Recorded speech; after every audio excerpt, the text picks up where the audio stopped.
We are tonight's entertainment. What the fuck is this, Chet? This is a tasty burger. Were you rushing or were you dragging? You like Huey Lewis in the news? Is this your homework, Larry? Watch it spill you beans. Welcome back to Film Scoop. Film Scoop. Oh, Film Scoop. fuck! You rushed Hit through you with that a one. quick draw. Yeah, you with the damn- you got me. Yep. I would have been dead if this was the Wild West. It would have been Hit over. you with the old Tango and Cash. yeah, Fucking quick draw. yeah, that was nuts. Yeah. Welcome back, gang. We're a day late because we had to watch Challengers. Yep. Just the way. That's just the way the cookie crumble, man. We do this because we're awesome.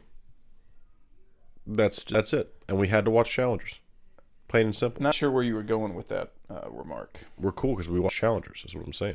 Well, if we were really cool, we would have seen it before. We had to record. Don't worry about that, dude. Anyways, Don't worry about all that mess. yeah, You're reading into it too far. yeah, we're back. Here to talk about Challengers and some gay movies. Yeah, dude. I'm Because really. believe it or not, Challengers is a very gay movie. It is pretty gay. And just want to clarify, gay is not a derogatory term. That's a positive term to me. It's just a characteristic. It's just like how you describe like The Matrix as cool Yeah. or Heat as cool. Like there's just certain movies that give off gay vibes that have nothing to do with gay people or gay relationships. They just have a gay energy about them. Yeah. And that's what Challengers is. So Yeah. Just figured it'd be it exudes gay energy. it exudes homosexual nature. Yeah. Yeah. So if we say gay a couple times throughout the recording of this podcast, just so you know, it's not a bad thing. It's not an insult. It's a good thing. And it's not if, it's when, because we're gonna say gay a lot. Yeah. Yeah. So yeah, we'll do that. But first, we got some. I went through like the news of the last week, and there was pretty much nothing. So Nice. yeah. So I think we're all good on news. We just got to do some trivia. Okay. You can go ahead and go first. All right. Switch it up on them. Keep them on their toes. All right. I'm gonna go ahead and fire off the gate here. What year did Freddy vs. Jason release? 2003. Got him. All right. In Shrek 2, what type of food does Donkey say he loves? Mexican. Yep. Fucking nailed it. All right. Now, this is a tough one. In The Hateful Eight, what is the name of the prisoner that Kurt Russell has? Darmagoo. Yep. You fucking blew right through God, it. I mean, give me something good. Damn. Give me a challenge. I thought I was throwing out some stuff. I mean, I knew you'd get the year one. I knew you'd get the Shrek one. They weren't like base hits. Like they weren't like super easy. I'm just a dog. Kind of built different. I thought Those were solid questions. I thought Daisy Domergue would have gotten you. That's just such a name that's stuck in my head. Yeah. Like one of those. Sure, it's not Tarantino- the goo at the end of it. Is that what makes you? You might be onto something there. Ties in with the gay episode, dude. Yeah, I do like goo. You got me there. My first question: who did the score for Mad Max Fury Road? Oh, it's Junkie XL. Yep. Yep. The next two I feel like are pretty good / difficult questions. I feel like my trivia is always too easy, and I'm just saying like Yeah, but I still miss the questions. because you're stupid. But I feel like on my end, it's always who directed this and what's this character's name. Yeah. It's very like you can just look at the IMDb and like think of something. Okay. But I tried to think of things that you would only like think about when you're watching the movie. Well, in honor of the gay episode, my cheeks are spread ready for you, dude. Hell yeah. Hit me with it. What's the name of the dance where Marty's parents meet in Back to the Future? Is it not just a prom? No. Fuck. His mom says the title of the dance in the opening of the movie when they're at breakfast. And then that's when he sees the poster in the school and's like, oh, this is the thing. Like, that's where they meet. I've got to go make sure that happens so I don't evaporate. I have got no idea. I thought it was just a high school prom. No. I didn't know how That is a very specific name. I didn't know that, no. The Enchantment Under the Sea dance. Oh, Jesus. Yeah, I would have never gotten that. When's the That's a last time good you one. watched Back to the Future? It's been a long time. I actually haven't seen Back to the Future a ton of times. I've only seen it probably 4 times. That's a ton. I mean, for Back to the Future, it's not. I mean, that's probably how many times I've seen it. Really? Yeah. Oh. You're just silly. I don't know. Back to the Future seems like a movie that I should have seen a lot. I think I've seen Jurassic Park more than Back to the Future, which is crazy. That's fine. Nothing wrong with that. 2 bangers.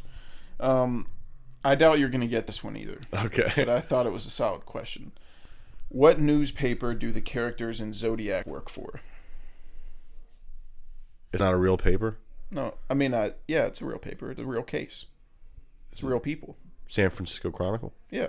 Okay. Yeah. Oh. I didn't think you'd get that. I thought that, but I was like, are they doing a made-up, Did they change it for the movie? Yeah. No. Yeah. I thought that was a difficult question. For someone, because most people don't rewatch Zodiac all the time. That is a difficult question. I just got it because, for some reason, I, remembered that Spotlight was the New York Times and Zodiac was San Francisco Chronicle. I wouldn't have remembered Spotlight. I mean, if you asked me, I'd probably just throw out New York Times because it's the most popular newspaper. And, I am dumb, so it could also not be the New York Times, but I'm pretty sure it is. Yeah, well, I can It tell might have you- been the one, the something daily. I don't know. I don't know. I don't read the paper. I'm not 87 years old, so I don't get the newspaper. All right, so at least I'm. Yeah, that was Yeah, I did pretty solid. good. Yeah. All right. We finished. It's technically on my watch list, but we'll go ahead and talk about it. We finished Shogun. Yep. Did your opinion change at all once you saw the finale? No, not really. I mean, I think that the episode before the finale and the one before that were my favorite 2 episodes. I think the finale was really fitting. I'm afraid there's people that's going to be disappointed with the finale because there isn't I guess this is kind of spoilers for Shogun, but there isn't a big climactic finale. It kind of leads you to believe that there's going to be. But I like that there isn't because it sticks to what the show is. Mm-hmm. You know what I mean? But I still think it's a solid miniseries. I think it's really good. It just didn't. It's not what people were telling me it was. In a way, I kind of agree. I've seen a lot of people really hype it up as this crazy thing. People giving it 5 stars and saying, I don't know what I'm going to do now that it's over. Yeah. And that's just not really how I felt about it. I enjoyed it and I think it's really good and I'd recommend it to people. But, I mean, it's not in my top 10 shows. I mean, I don't watch a ton of limited series, so I don't know where it would rank in terms of limited series, but I thought it was really good, really well executed, great writing. I mean, just super well-rounded, great show. But it never really drew me in emotionally that much. Yeah. Whatever happened to the characters, I probably could have I wouldn't probably have been affected by it. Yeah. Which is disappointing. So I gave it a 4-star, and I thought it was really solid. And I did like how the show kind of has this art of war type of narrative where the show's kind of trying to say the best way to win a war is to win it before it starts. Yeah. And I think that that's really awesome. And it's cool that a show is willing to defy the audience's expectations so much. Yeah. Because nowadays everything is so fan servicey and big blockbusters and you tease these 2 people fighting and then you have some big fat battle at the end, one of them dies. And so the fact that I know it's based on a book, but they could have changed it, and the fact that they stuck with a realistic narrative instead of falling in for fan service is very admirable. Yeah. I will say the finale had an element at the end that I didn't really like towards Tornaga's character. Should I get into it or should I not say anything? I mean, no spoilers, so. Yeah, so. But yeah, Tornaga's character does something at the end that I thought was very out of character and also didn't make much sense to me. So that was kind of weird. Because, I don't know. I can't say much more without getting into spoilers, but it seemed weird. One thing we can all agree on, John Blackthorne, the GOAT. Heck yeah, dude. The homie. He's just traversing the Japans. He's just traversing the Japans. Yeah. I mean... The Japans. Yeah, the Japans. Yeah, that's how he says it, yeah. Every time I try to say it like him, it sounds bad. It sounds wrong. Yeah. Yeah. That's how wrong he says it. Yeah, he's the GOAT. Yeah. But yeah, I enjoyed Shogun. It made me want to go to Japan, dude. Oh, yeah. Like, he touched down there, and they gave him a house and a lady to have sex with. Yep.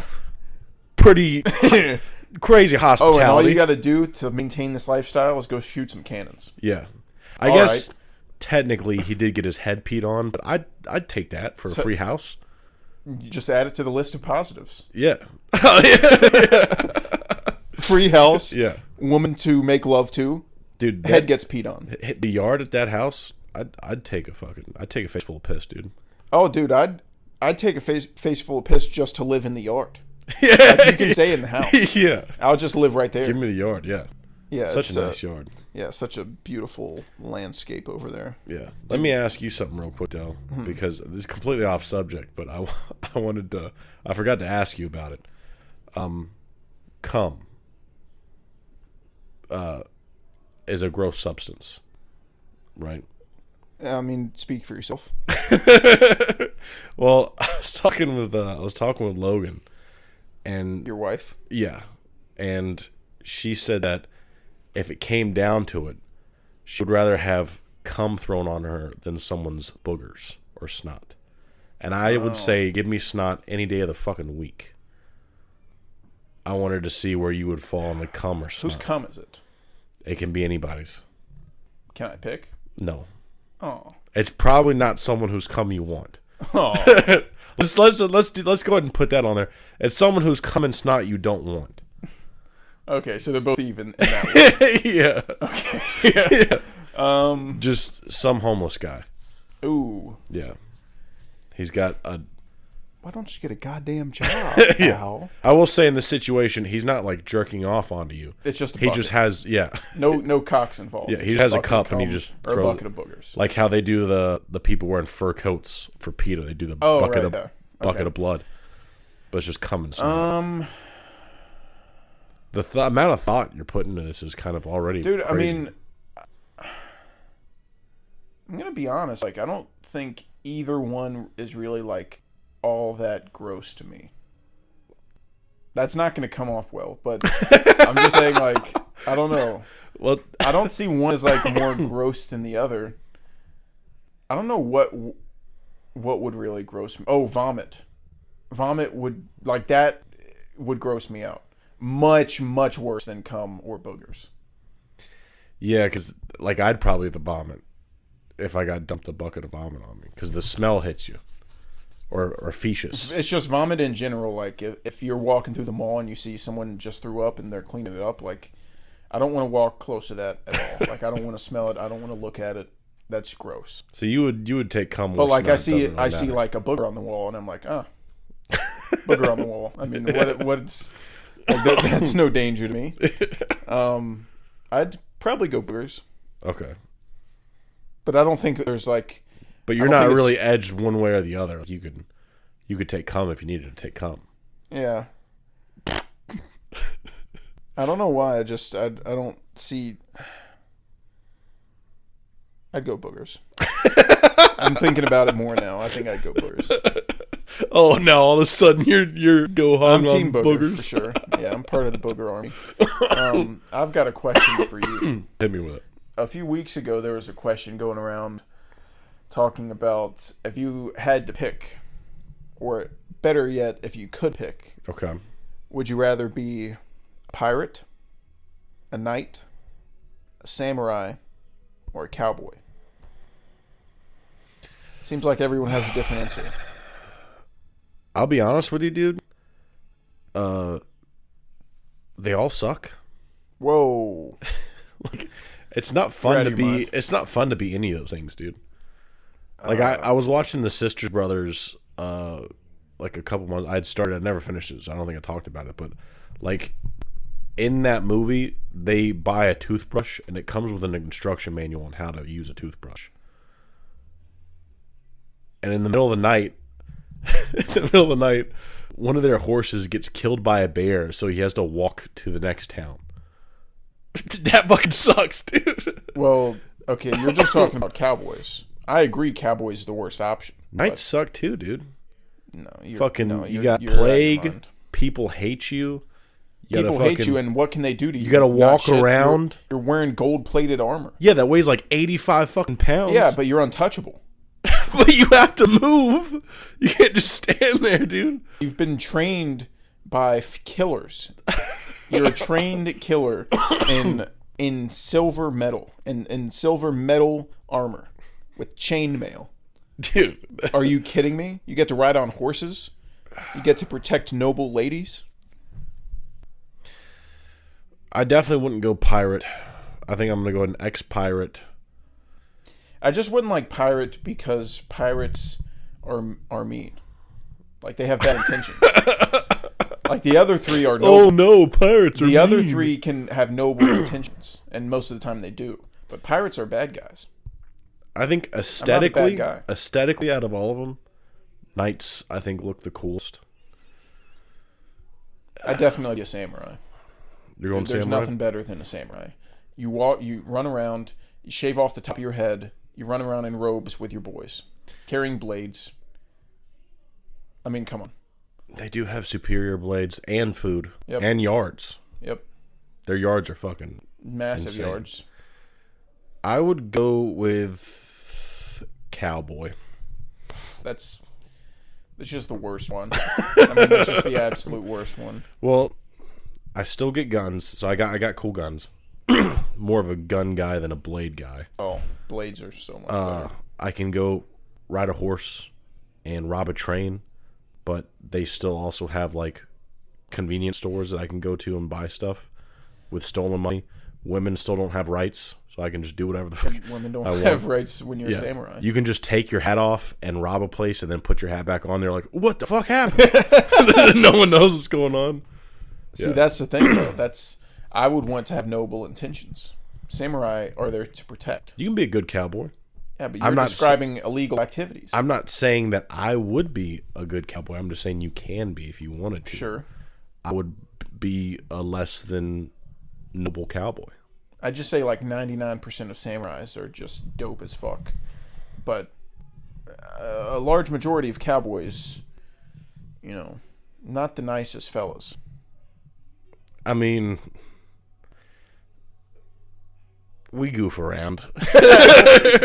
We get up to our shenanigans in the old cowboy town. Lenny! Lenny! Yeah, dude. I just get shit faced all day. I also think about fucking Tombstone too and how badass that is. I want to be Doc Holliday, I haven't seen coughing up a storm like I do now.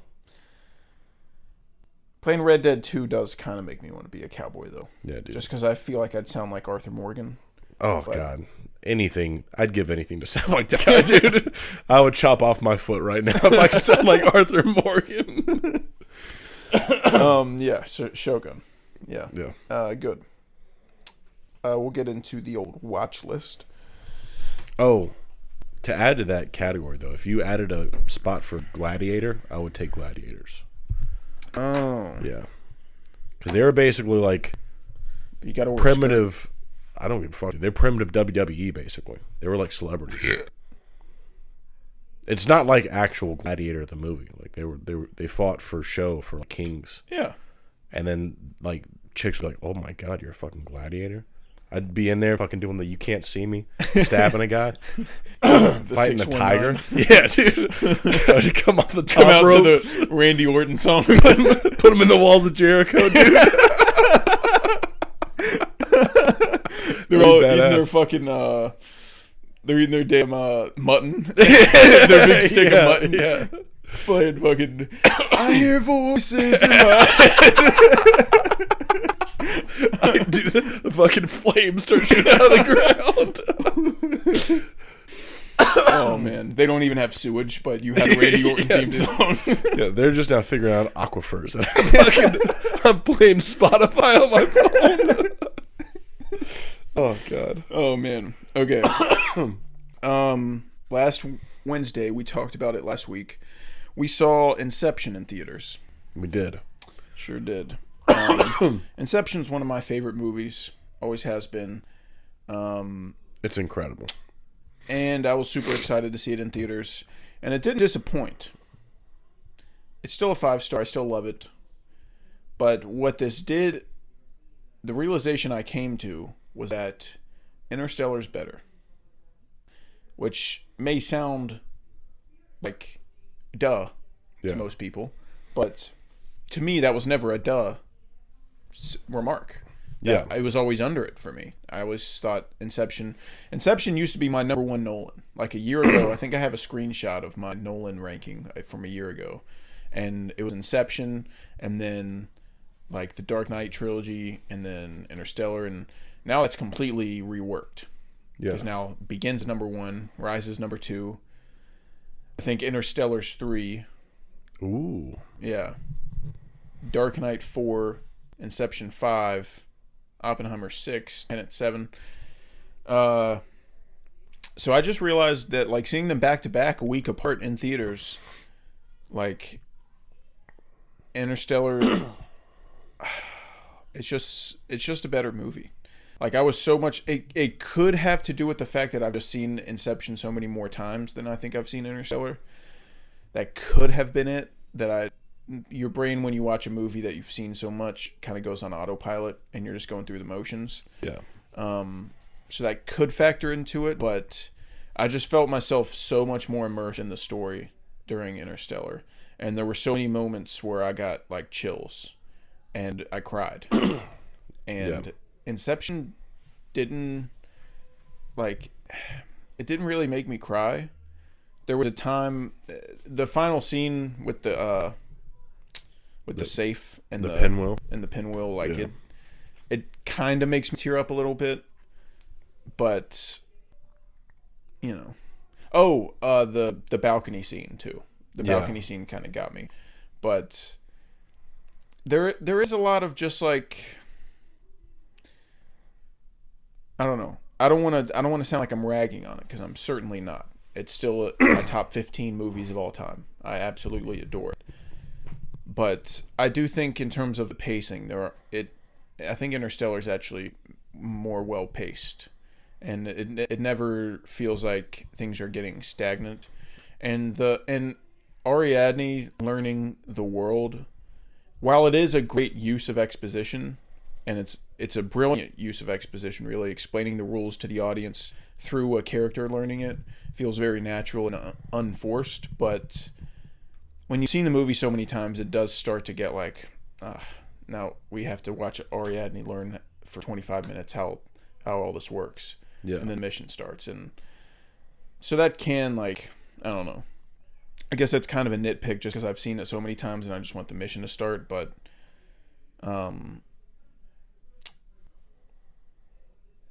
I mean, I still love it, but I just don't find myself as wrapped up in the story. I don't think the character work is as good.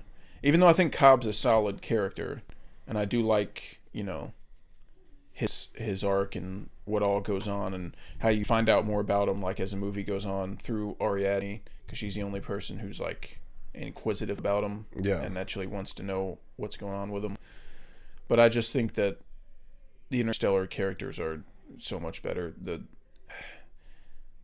visuals are better, the score's better, but that just sounds so like matter of fact when the Inception score is also absolutely phenomenal, and one of my favorite scores. And Inception has some insane cinematography. Yeah. And a perfect blend of CGI. Like things that just don't really look like CGI. And at times I just forget that it is. Like the scene where he's showing Ariadne like the dream world, and they're at the cafe, like the outdoor cafe, and everything starts popping. Yeah. That looks incredible. Yeah. And it's all CGI. I mean, you can't really do that. You can't blow up an entire city block. But like everything in that scene looks great. And then when she starts moving things around and the buildings start like shifting up and like and closing over top of them, that looks crazy. Yeah. And that was 14 years ago, and it still holds up, and it looks great. Yeah. And I mean, the hallway fight, how they filmed that, where they built a hallway and then put it on wheels and like made it spin, so the actor got inside of a spinning hallway so they could film that. Like, there's not many people that can convince a studio to do that, like to build them a set like that. Yeah. Instead of just doing CGI. Like it is some crazy shit. And the third act, with all three dreams synced up, and you have the third dream with the snow world, the second dream with the hotel, and what's his name? Joseph Gordon-Levitt's character. I can't remember. I don't remember. But he's got like all the people lined up in the elevator and trying to sync up the drop with the explosion, and then you've got the rain world. Yeah, the rain world with the chemist. Yeah. The chemist driving the van, falling into the water. Like, it's all... Oh, dude.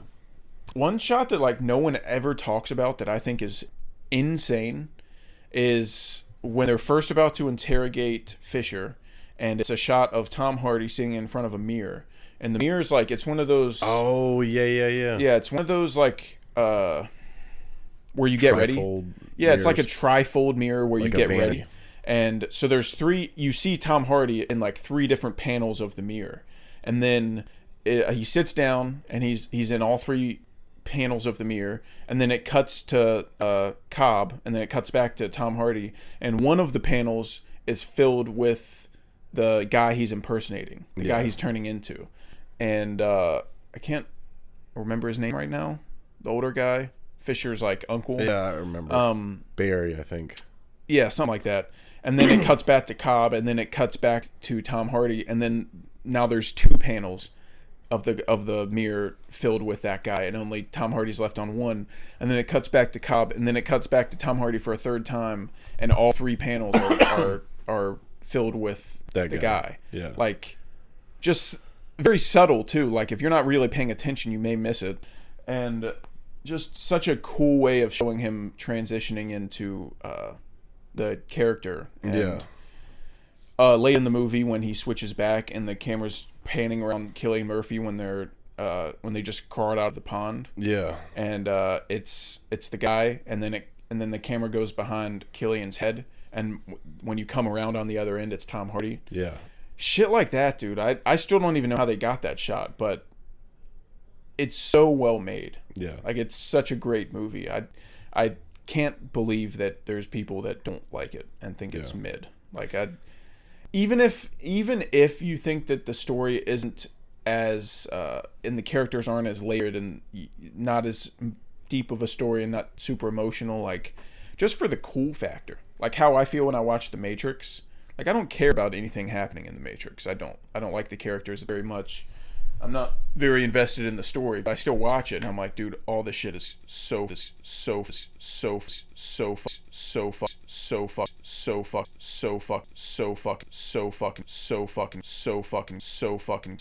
cool. Yeah.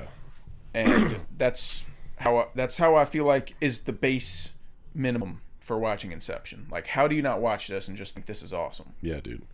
I'm glad you brought up the mirror scene, but there's also the one that got me just rock hard is the very first dream he's in, when they dunk him and the water comes shooting out and all the high windows. Dude.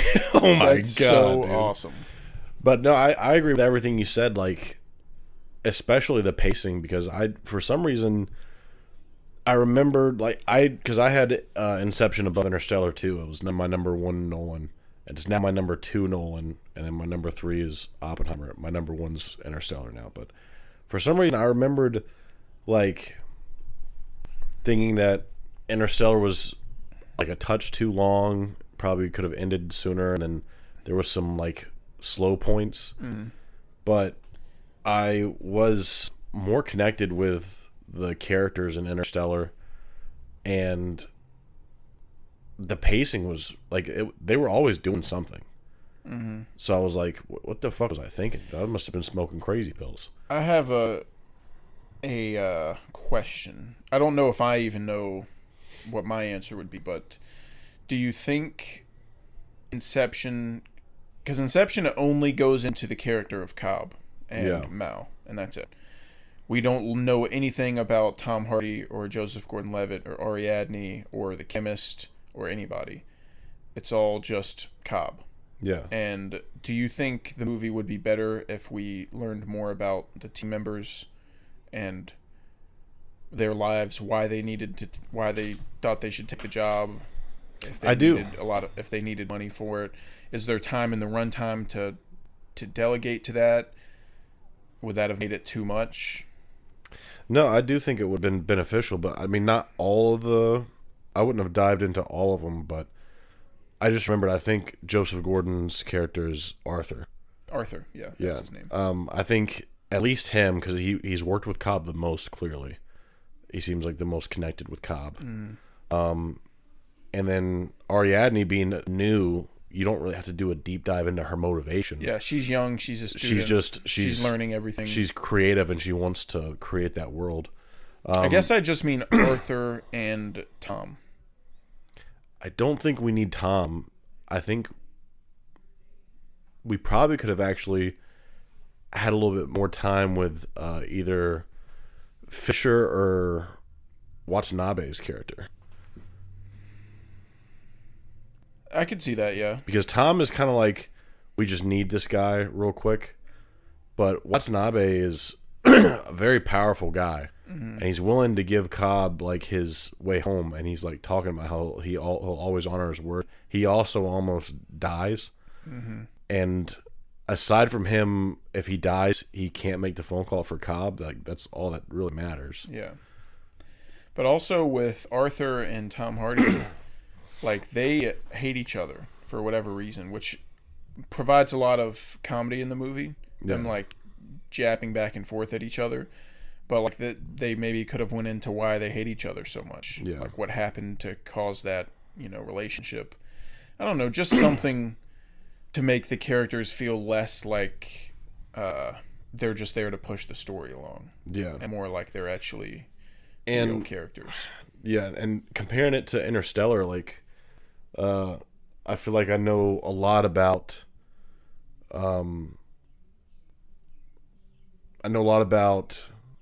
Matthew McConaughey's character and Anne Hathaway's character and his kids and the world around, like, and why their mission is so important. And like the heartbreak that they felt after Dr. Mann, fucked their shit up, and like trying to figure out what the hell happened. I was like, oh my god, dude, this is horrible. Yeah. I felt like the stakes were a lot higher, but even just like that second of him saying that Anne Hathaway was in love with the fuck was the guy she loved? Miller? No, yeah, Miller. Yeah. No, Miller's planet was the water one. Was it? Miller, Man, Matthews? Fuck, I don't remember. I don't remember either, but when he like came to that realization, like asked her about it, like that, it showed a lot of her character kind of like bleeding through, and then even his relationship with Lars and Tars, like I liked all their little quips back and forth between him and Lars. He felt like a genuine character. Yeah. So, yeah, I think we probably could have gotten a little bit more out of the characters in Inception, but like I said, they're both perfect movies. I just think that Interstellar shined shine brighter for me watching it in theaters and really immersing. And I even learned more about the movie than like what I knew before. Like more stuff started connecting with me. So yeah, Inception. Holy shit! I've gotten to the point where I can't really learn much new about it. But there's still things in Inception that like don't. Maybe I'm stupid, but they still don't fully like make sense to me when I'm watching it. Like when they're in the second layer, when they're in the hotel, and Cobb is talking to Fisher, and he's like playing this part like he's there to protect him, and he's you know what I'm talking about. And they're in the bathroom, and he says, "Name the first 4 numbers that come into your head," and then he gives him numbers, and he's like, "We'll start there," and then he calls in. He's like, "Room 5297." Yeah, and then they go to the room, and I'm like, What is that like? Why is the what does that mean? Why is the room number the same as what he's saying? Oh, that's I always just assumed he was like saying that to make Fisher feel like what they were doing was real. But I don't know. So yeah, that's actually something I thought was really cool about Inception. But they're planting a code in his head. So they demand numbers from him in the first layer, and then he demands numbers from him in the second layer, so that once they get to the third layer, he knows that's the combination to the safe. It's all the same numbers. Oh, so those 4 numbers are the ones that he gave them when they first interrogated him. But so are you saying that the safe in the dream, in the third dream, like... It's the same numbers from the first dream. I know, and but numbers from the second dream. But since it's a dream, like any combination will work, kind of. Like, because they're planting a number, like they're planting a number for the safe in his head for him to know the safe combination. They're putting the safe in his head for him to put like his precious memories, and for them to plant the idea. So they don't actually need to know the safe combination because it's not a real safe because it's a dream. Yeah. So they're planting a fake number in his head. Yeah. So he'll So that sort of makes sense, but it's also like, why do you need to make the hotel room number the same one? I guess just to further like see reinforce the idea, the number and have him thinking about it more. I guess. Yeah. I guess that makes sense. But yeah, I can't think of. I think there were a couple other times I still don't fully. I got confused with the limbo stuff, but the limbo stuff is still kind of because why would like they were like there's nothing in limbo except for what the last person that was there like left, but why is my limbo the same as your limbo? You know what I mean? Yeah. Unless limbo is just a state in which we're all connected and we all go to the same spot. Because you can be in my dream and I can be in your dream and the dream can be different. So why would my limbo and your limbo be the same? Right. And also, why was limbo... Sorry, we're getting into like spoilers for Inception. I hope everybody's seen it. Yeah. Why was limbo at the end like starting to fall apart? No one had been there, I guess. But they were there. They were in there right then. Yeah, they got in there now, but like they hadn't been there since him and Maul were together. So, but isn't that Watanabe's limbo? It is. That's what I'm saying. Like, limbo has in it, like, whatever You're the saying person... you still don't know if it's, like, a limbo per person or if it's just one big general limbo that everyone goes to. Yeah, because they make it seem like it's whatever. They make it seem like it's one, because then he's like, I gotta go find Watanabe. And Watanabe is in, like, an Asian-style, like, palace, like his dream was when they initially hijacked him. Mm-hmm. So it's clearly his mind. It's what he's built. But I guess he's just built that since he's been down there because he's been stuck down there for like he perceives as like 50 years. Mm-hmm. But if he doesn't know he's dreaming anymore, then how did he build? I don't know. A lot of weird stuff. Yeah, the limbo stuff is a little tricky to like fully grasp, I think. Because also... When Cobb finds him in limbo and he's super old, Cobb also looks kind of old. Like he looks fucked up. Yeah, his face is like sunburned. Yeah, he's like sunburnt and all gross looking and like scarfing down some oatmeal. And I'm just like, how long has he been down there looking for Watanabe? Been down there long enough to forget how to hold a fucking spoon, dude. Did you see him eating that goddamn oatmeal? I think he was just hungry for some oats. It doesn't turn you into a dumbass, dude. What the fuck? Holding your spoon like that? God almighty, get yourself together, man. Be a fucking adult. Yeah. Oh, but him going into Maul's safe and spinning a topper and leaving it there was like so cool to me. Dude, that like the visual metaphor of like that is just so cool. Dude, that shit. I also really liked one of the few times you see like more about his character, but when he tells Ariadne that like why he can't go back to America, and he says thanks, and she's like, for what? And he's like, for not asking me if I did. Yeah. I was like, that was pretty sick. Yeah. Also, I think one thing I'm remembering that I was like, how does that make sense? Is when Ariadne goes into Cobb's dream, and then she gets in the elevator, and there's the 10 floors and all that shit, and he's like, so what? You just bottle up all your dreams in here? And he was like, these aren't dreams, they're memories that I need to change. And I was like, how do you change memories? Like, what is that canon? Is that Inception canon that you can, like, what is he trying to accomplish? I don't know. He was kind of talking crazy there. And unless he was like, just talking out of his ass to, I like, think he was like talking out of his ass, but it was also weird that he just kept taking her on the elevator. It's like, you know, you need to wake up, not ride the elevator. Yeah. The elevator's not going to wake you up.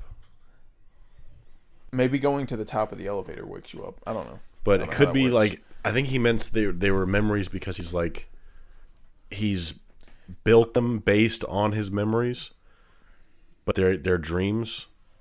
Because he always says never to build from memory, to build original stuff. Yeah, but he also does it. Yeah. So I think Arthur's all like, that. So now you know how often Cobb tells you to do stuff that he does. Yeah. So I think that's what he meant by their memories, is because it's all stuff that he built while under, because he can't dream normally. But I feel like those were real memories.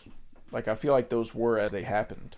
And he says not to build from memory, but he also just, that's what he tells other people, but that's not what he does himself. Because why would he build the anniversary night on the balcony dream for fun? Like, that's not something he would want to create. That's a bad time for him. Yeah, but I don't know. He's grief stricken. Maybe it's. I get why he has the elevator with all the dreams and memories, because it lets him relive like the life that he used to have. Yeah, that completely makes sense to me. But when he says he wants to change them, I'm like, how? What do you mean? Like, what do you mean change them? Like, I know you're trying to get home to your kids, but that won't change your past memories. And Maul's dead. So yeah, I don't know. I think it's kind of metaphorical, because he like talks about that one where he can't see his kid's face because he left before he could see their faces. So maybe he wants to change that and get back to his kids. He wants to not have left and do these other things, but he can't. But one of them's like a train where they're like laying their head on the train track, and it's like, I don't know. How are you going to change that? I don't know. You're getting fucking squashed, dude. Yeah, so there's a couple times where I'm like, I'm not too sure about that. Maybe I'd need Chris to explain it to me. But I love Inception. I love the ending. It's my favorite final shot. It's not, I don't know if it's my favorite ending to a movie, because an ending can be like the last 10-15 minutes. That's true, yeah. It's my favorite last shot of a movie. Yeah. The final note of Inception is masterful. Yeah. Absolutely masterful. Yeah. And Hans Zimmer's score, I can't wait to hear it in September in concert. Because holy fucking smokes. Is that an incredible score? He's going to fucking rock my socks off, dude. He's going to blow them right off. Yeah. Inception, easy 5-star. Fuck you, Alan. Yeah, Alan.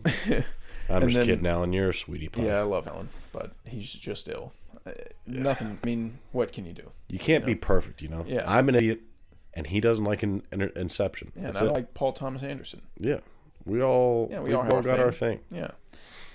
A couple of days later, I watched Hell or High Water. Hell yeah, dude.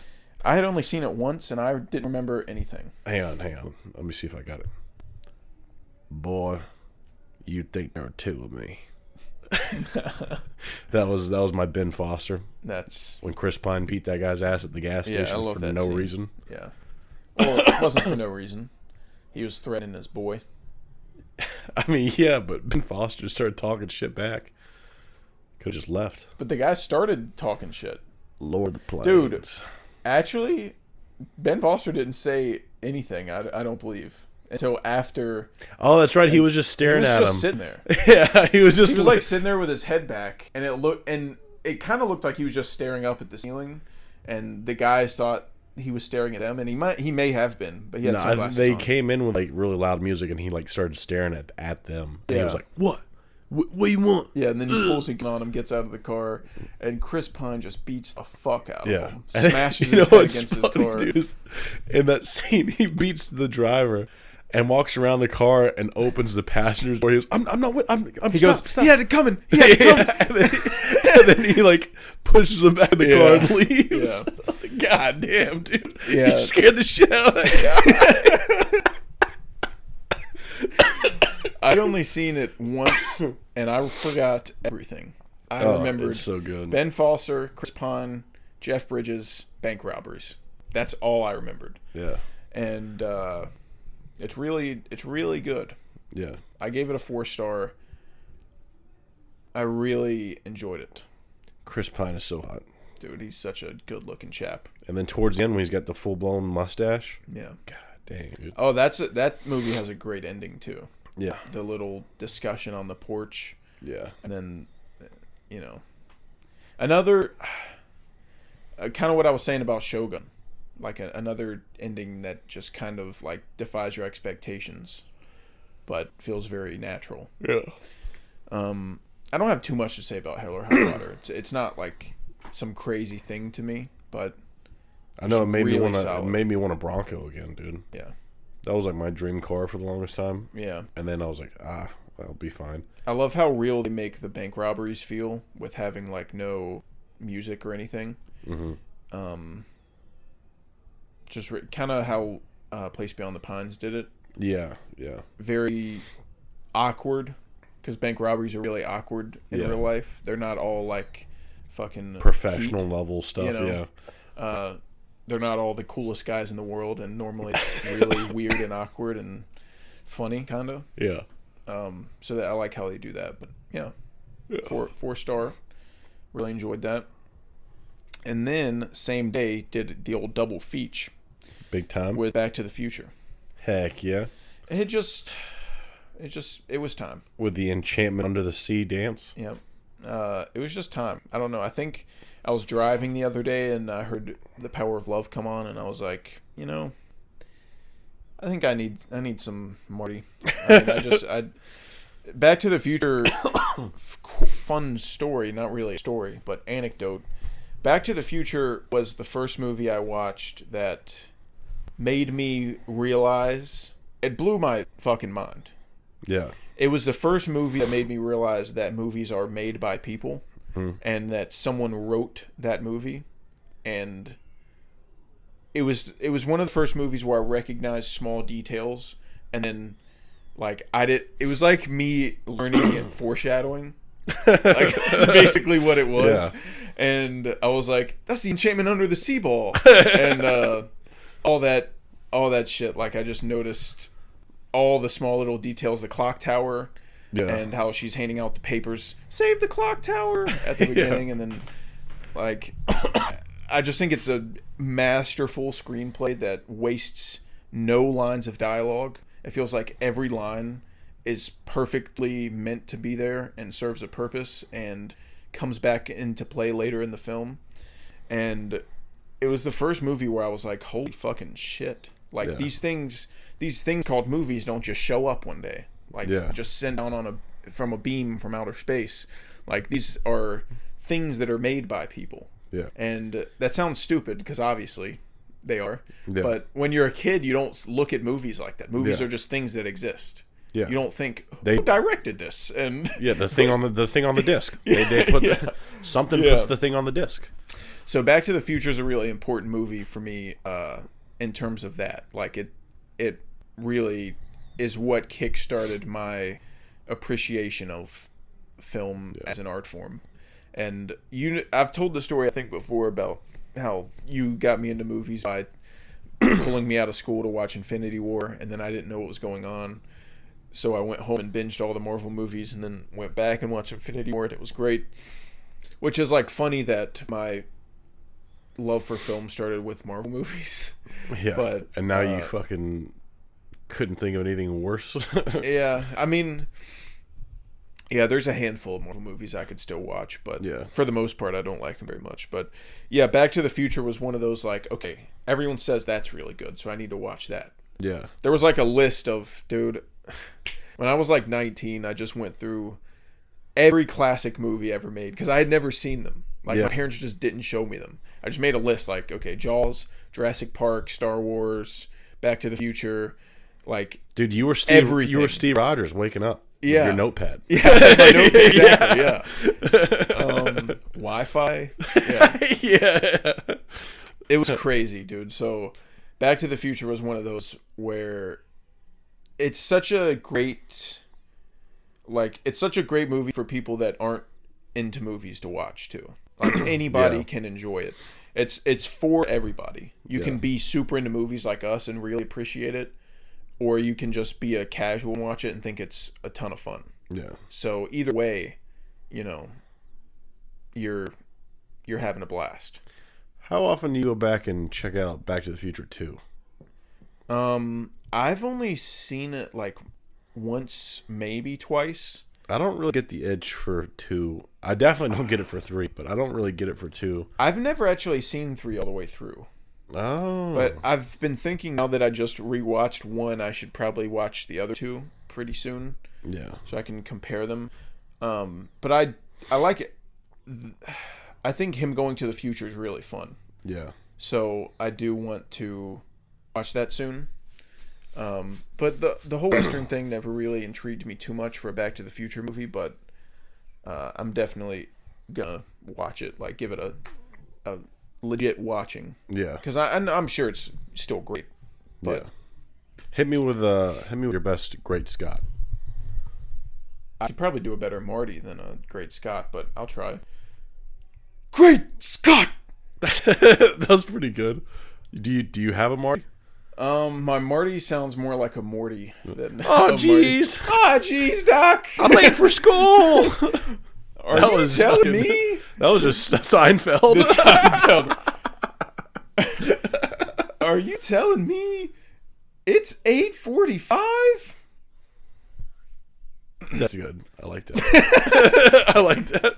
Damn, I'm late for school. Hell yeah. That's my Marty. Dude, I love Michael J. Fox. Dude, he's the best. Everything he touches, just gold. Dude, fucking it up with Johnny Be Good. Are you kidding me?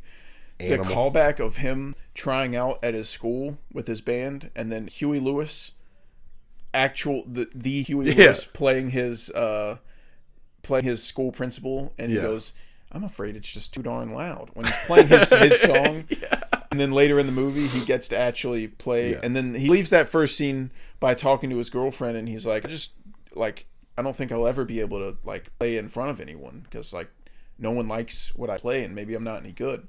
And then later in the movie, he gets a fuck it up for people that don't even, that the song hasn't been created for 30 years. So people are still listening to damn Frankie Valli. Still go doo-wop, doo-wop. A little bit of that. Yeah, dude. It's Huey Still Lewis. listening to Under the Sea. Huey Lewis minus the news, dude. Yeah. He's there. I'm afraid it's too darn loud. Yeah. It's awesome. There was oh god, dude, the comedy is still so good in Back to the Future. I still think it's really funny. But I remember him talking about the Tacoma. milk, chocolate.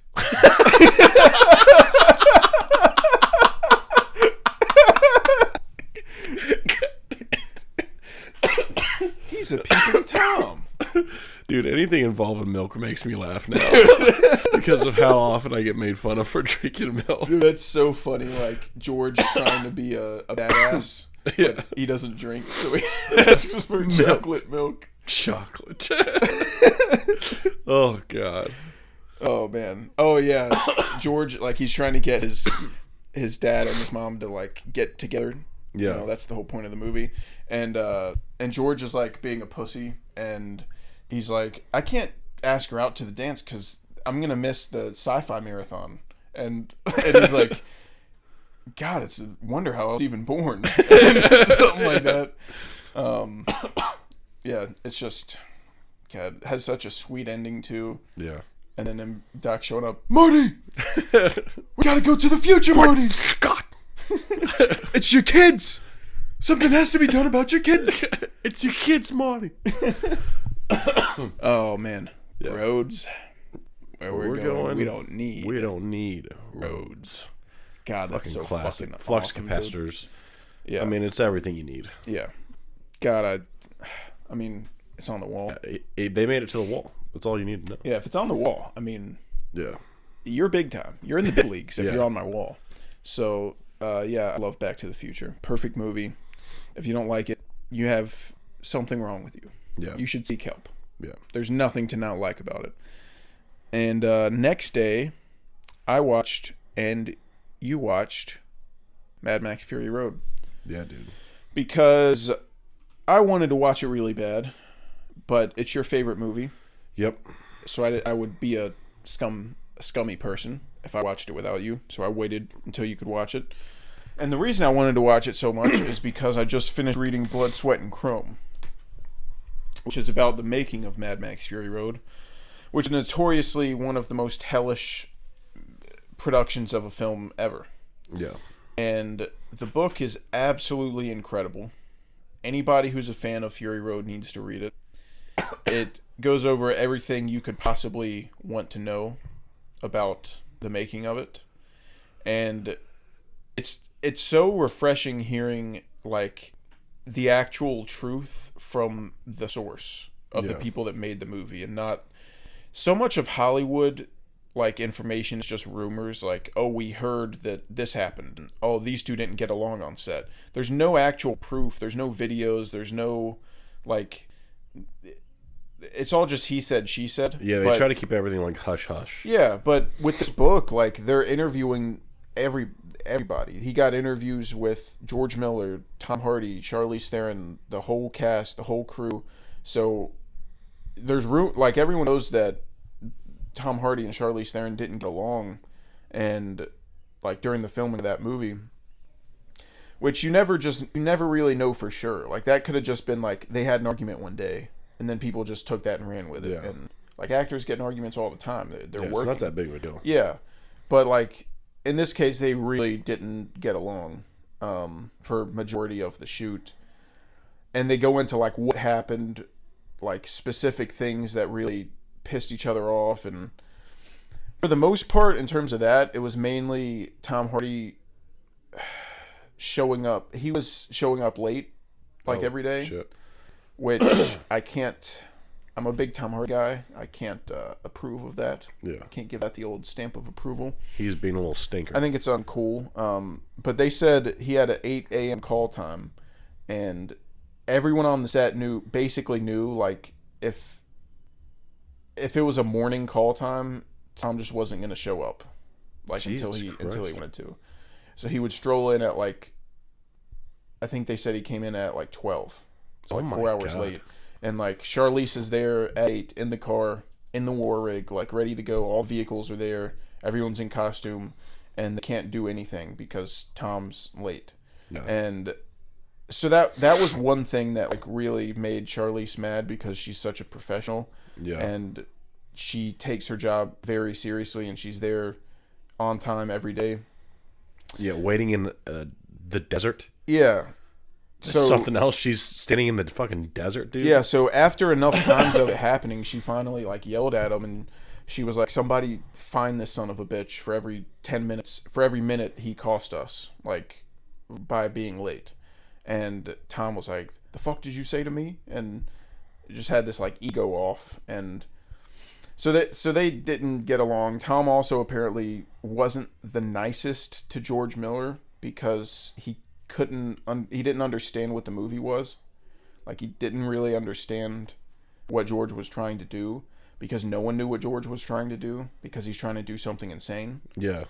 And it's not a typical movie. It has barely any dialogue, and so Tom's like reflected on it now. So in the interviews in the book, he's saying like, yeah, I was very immature, and I didn't have the foresight to just take George's, just follow him no matter what. And because obviously now that I've seen the movie, I get what he was doing, but I couldn't see it at the time, and it was frustrating because I didn't know what I was being asked to do.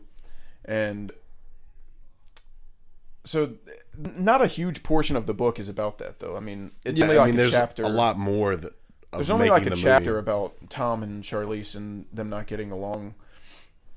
It's a lot about other stuff. I mean, the most interesting part to me was actually the whole first third of the book is on pre-production, and them just trying to get the movie made, and all the different things that like fucked them by trying to get the movie made.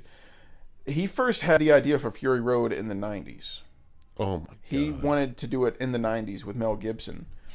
And then the studio wanted to make it a TV show. And he was like, I mean, he started going along with it, and they started working on the show and like planning out episodes and stuff. And then this guy, like, his partner came to him about like an idea for Fury Road, and he was like, yeah, fuck that show. I'm not making that. I'm making this. Like, I'm making this idea you just told me. So then he started working on Fury Road and tried to get it made in like 2003, and it was like almost made with Mel Gibson, and then it got pushed back, and then Mel Gibson had his whole anti-Semitism thing, and then he was starting to get old and they couldn't cast him anymore, so they had to cast Tom Hardy. And that was in 2000. Dude, they were cast, Hardy and Charlize Theron were cast in 2009. Oh my God. 6 years before it came out. That's crazy, dude. So when you watch Fury Road, you're like, yeah, of course you cast Tom Hardy for Max. Yeah. Like, who else would you cast? That's duh. Yeah. But he cast Tom Hardy when all he had been in was Bronson. That's so crazy. He was actually like way ahead of the curve with casting Tom Hardy. Yeah. And then when the movie got delayed, they were supposed to make it in 2009, and there were so many reasons it kept getting delayed and not made, so I can't even remember what it was that time. But so they were supposed to do it in 2009, and it got delayed. So George Miller planned on making that Justice League movie that I think I've told you about. Yeah. Where the guy who played Immortan Joe was going to play Martian Manhunter. Yeah, you did tell me about that. Yeah. And that movie, I didn't know this, Justice League got shut down the day before filming started. Oh my God. Like, they were filming tomorrow and it got canceled. That's crazy. Yeah. And so then Tom went on to do Inception and The Dark Knight Rises and Legend and all this shit, and became like an A-list celebrity. Yeah. So then they were like, well, fuck, now the guy that we have playing Max is super busy and gonna cost a lot more. And so it just, everything fucking went wrong. They were trying to get that movie made for 15 years. And I can't even, I mean, I can't even explain everything, you know? It's a 350-page book. Yeah, it's a big So you'll just have to read it for yourself. There's so much interesting shit. All the stuff in Fury Road is found from, like, all the props and stuff is salvaged. It's all found material. Oh shit. They didn't create anything for the movie. They had like these sculptors, like these junk sculptors, come in and had like 120 of them and built stuff from like junkyards.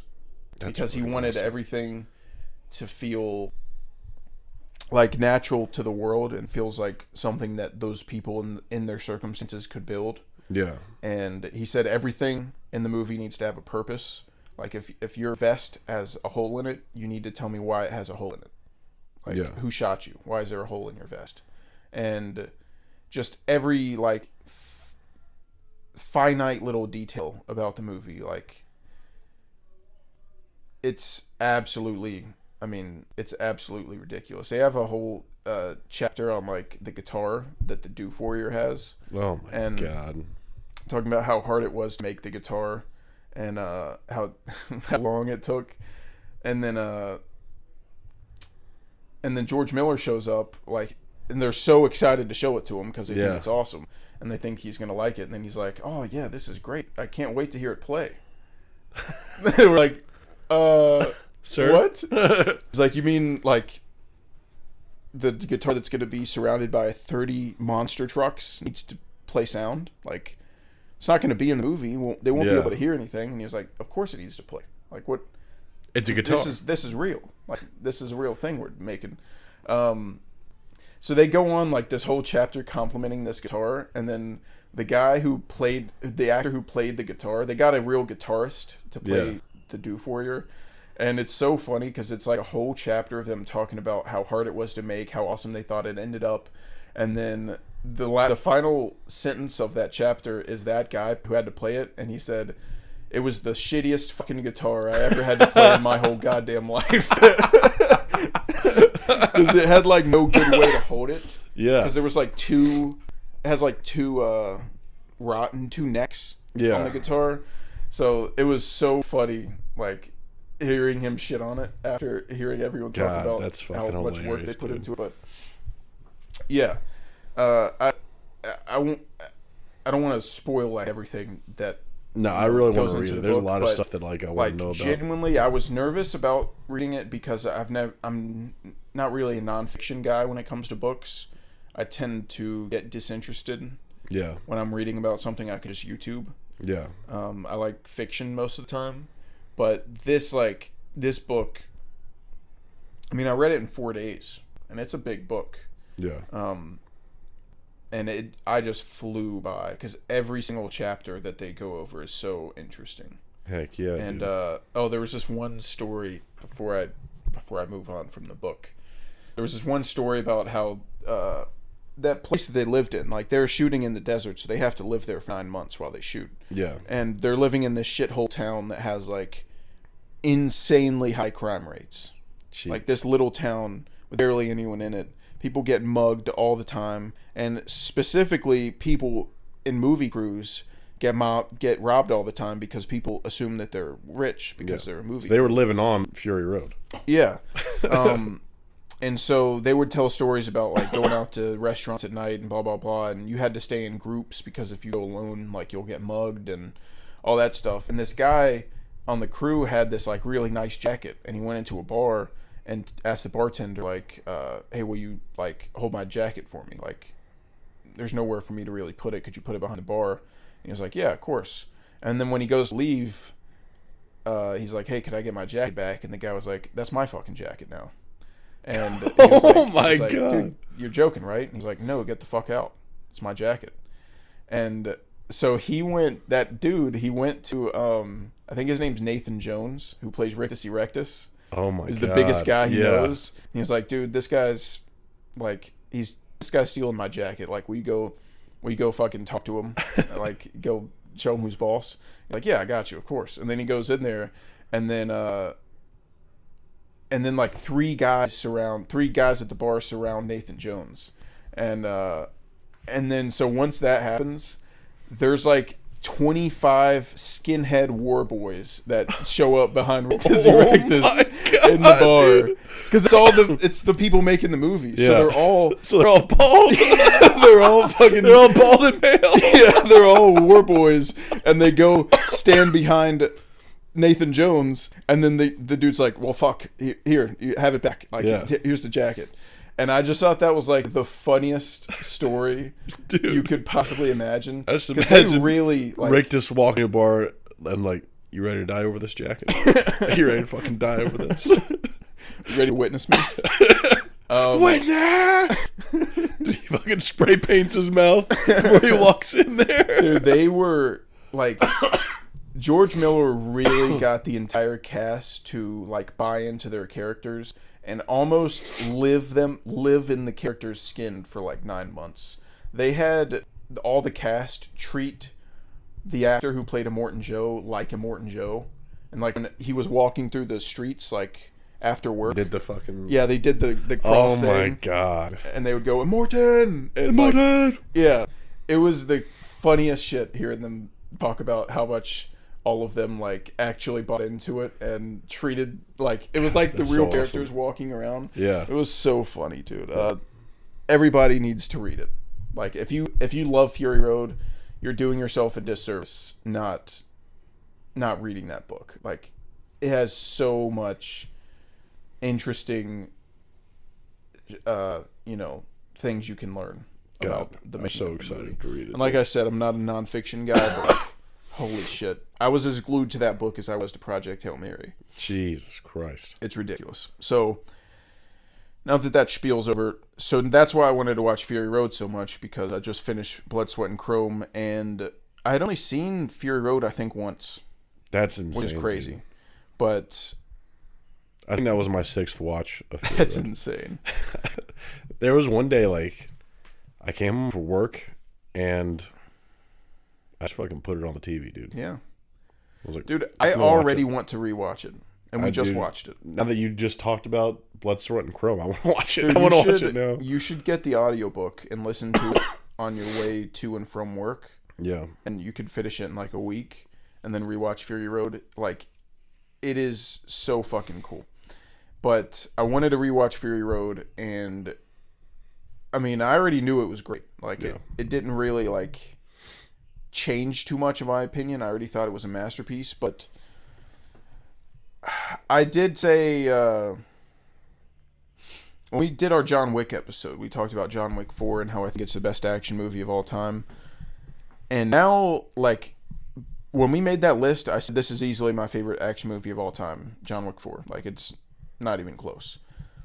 And I said Fury Road was 2 because it doesn't have much of a story, and, like, I don't really care too much about the characters, and, you know, it's just action. And the action is great, and I love it, but compared to John Wick 4, I just think John Wick 4 has more heart and more of a character arcs and stuff. But I think for this watch, the thing that changed was, like, how much story they actually told. Yeah. With a lot of visuals, some dialogue, but not a lot. And I think it's really impressive how much we learn about Max and Furiosa with no exposition dumps, no flashbacks. With Max, you get a couple quick cuts, a couple quick, like, almost like nightmare things that keep popping up in his head.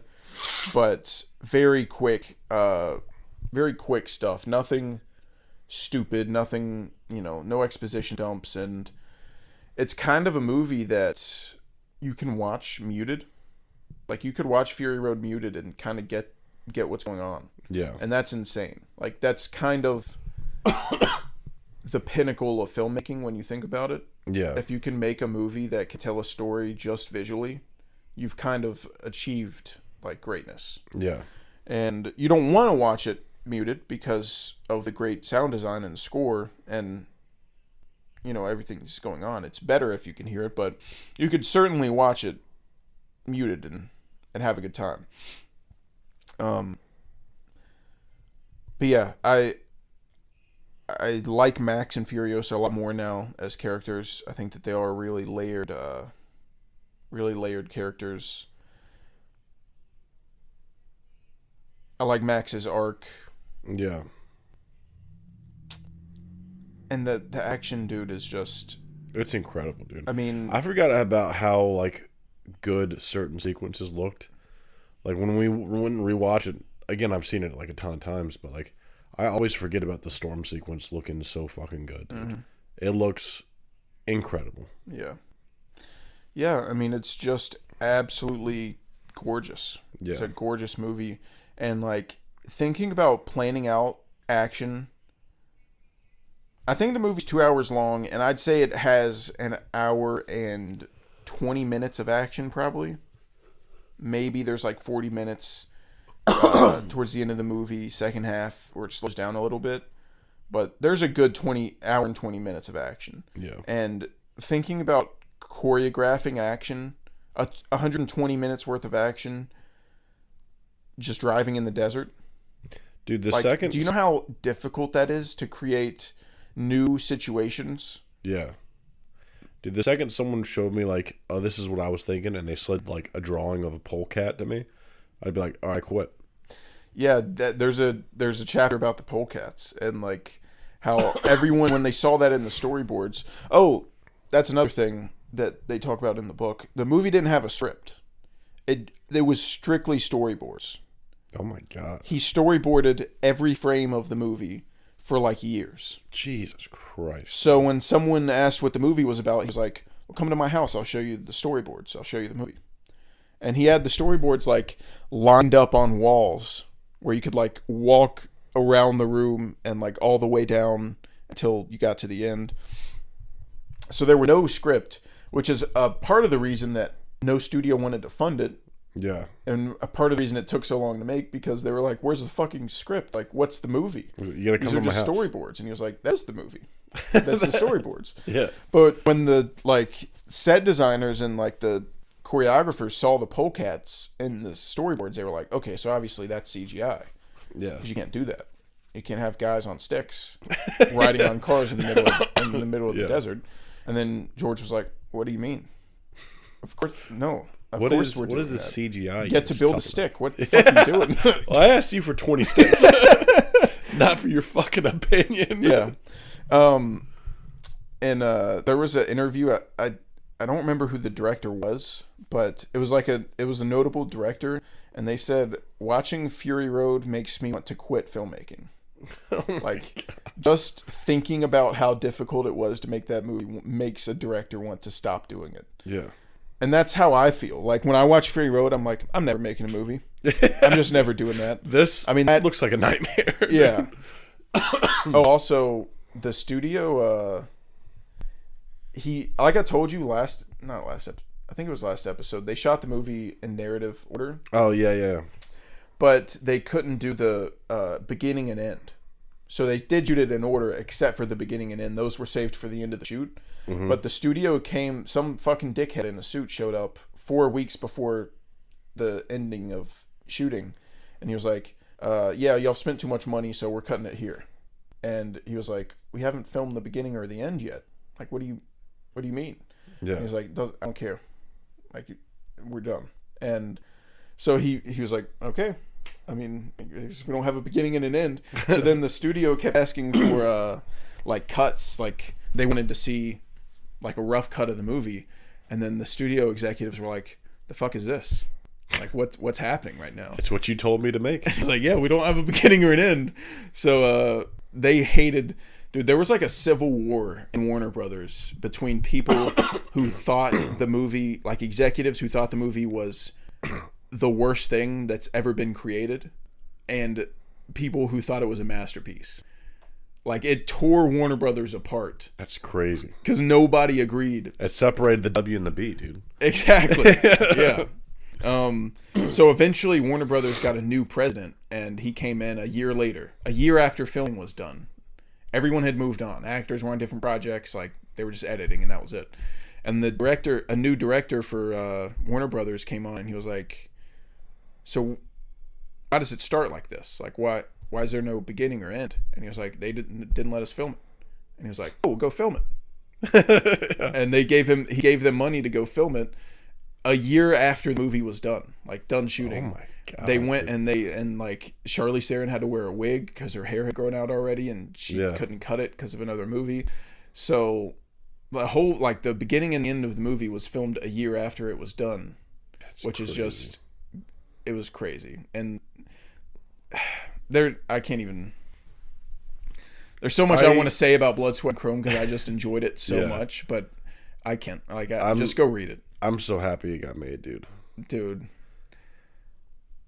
I'm so happy that we were graced with such an event. Because it is crazy when you think about it that it was made. Yeah. Like, a movie with basically no dialogue. The studio kept telling George Miller, like, hey, make Max say this.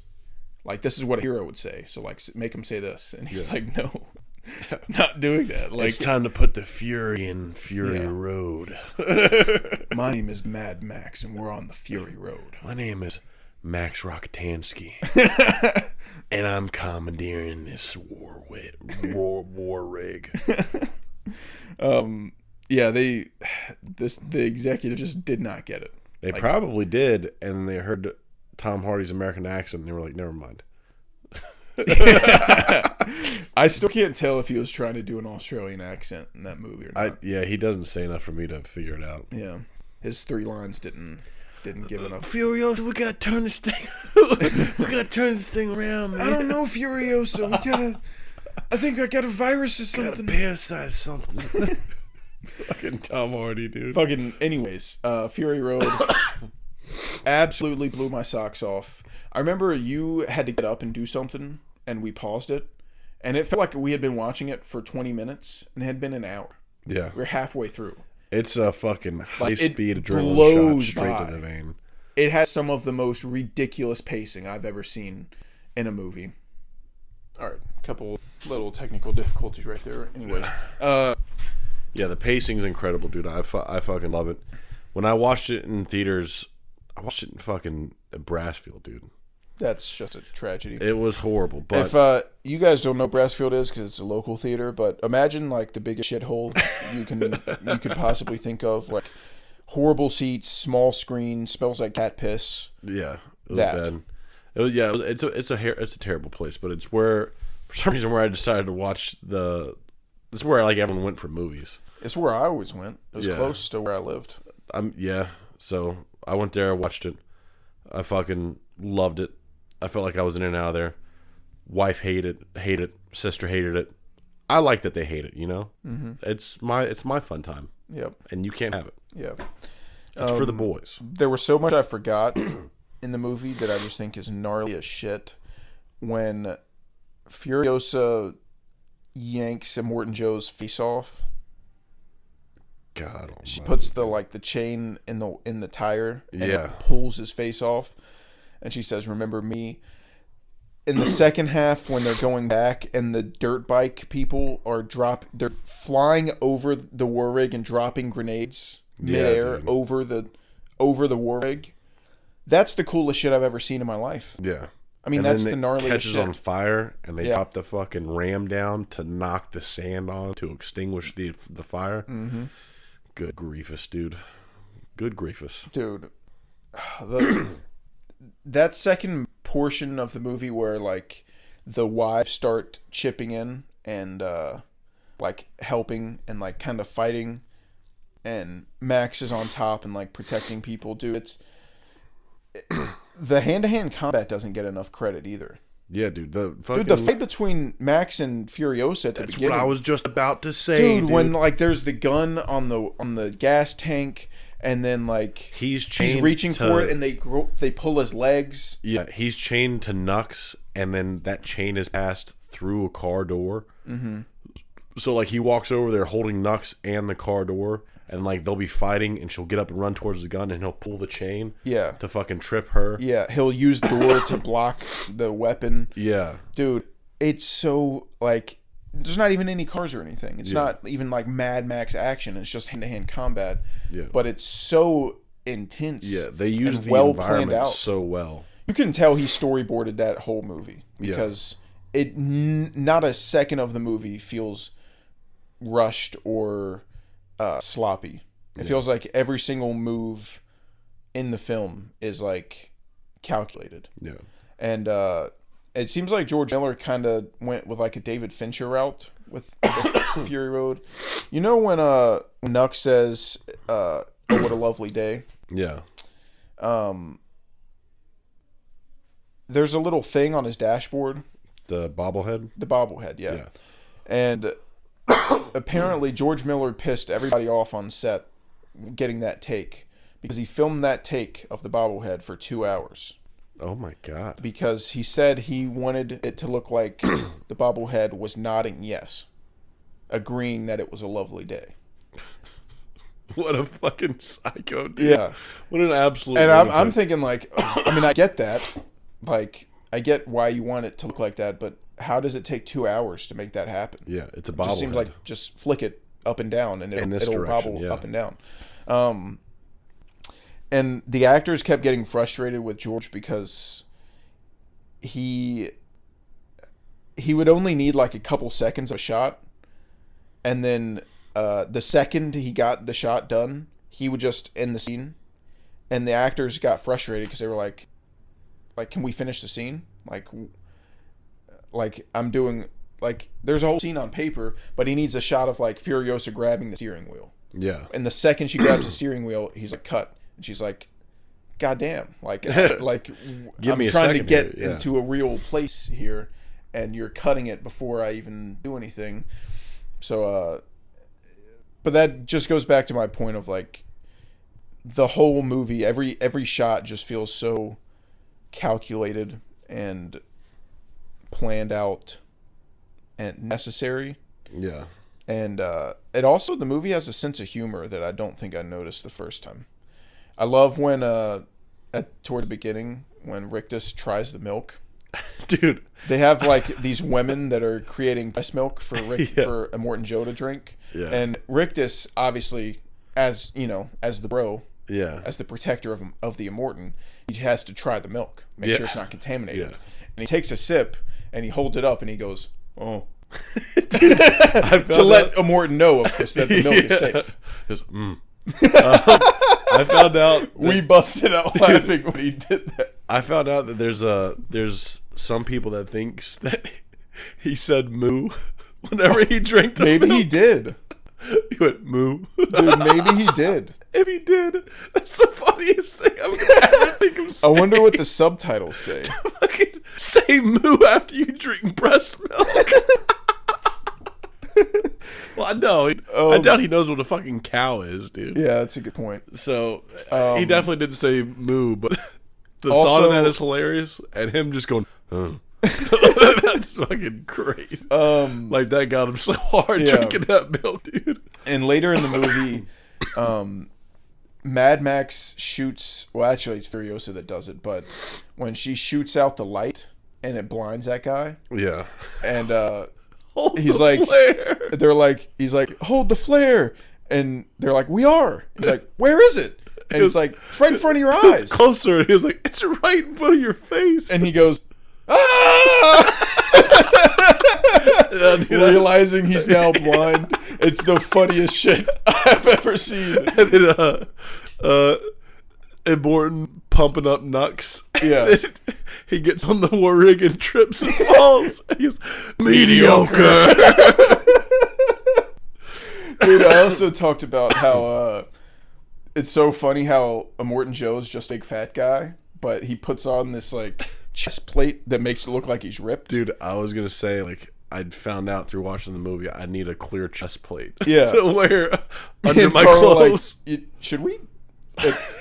Is that? Hang Should we? on. Hang on. Can anyone get those? Where would one purchase such? He such an looks. He looked like me before, and now he looks like a Morton Joe. item? Yeah. Because what was it that fucking sketch said? I'm built like a bag of mayonnaise.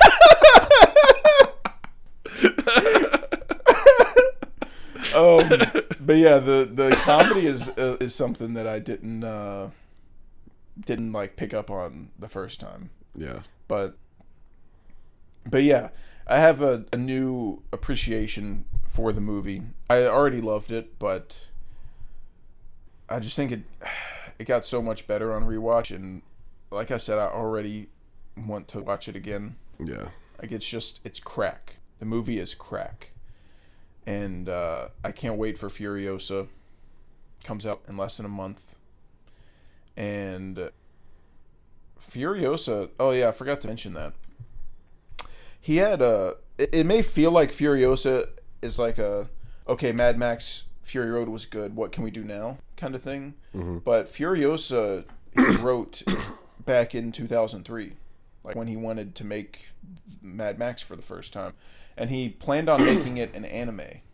Oh my god. He that got would've been a so badass. Japanese director on board to like make the anime, and they storyboarded it, and he had a script, and everyone said the script was like insane, and it's better than, well, I guess Fury Road doesn't have a script, but they said the story is even better than Fury Road's, and but they were like, it'll never get made, like no one will make a movie that weird. And that's what happened. Like no studio wanted to make an anime adaptation of the Furiosa prequel. Yeah.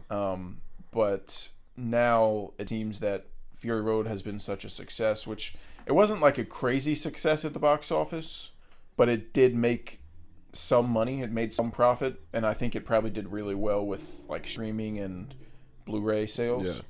Also, its legacy. I feel like at this point, everyone kind of knows Fury Road. Yeah, it was like while it was getting made, the studio thought it was going to be a piece of shit, and like now that it's come out, it's on every. At the end of the book, they talk about how it's on every top 10 of the decade list, like that's ever been made. Yeah. Like, no top 10 of the decade or of the century, even since 2000, is going to leave off Fury Road. Like an absolute masterclass. The fuck were we talking about? Just how good it was. Oh, Furiosa. Yeah. Yeah. But now that everyone knows how great Fury Road is, I guess that's what gave George Miller like the freedom to make Furiosa.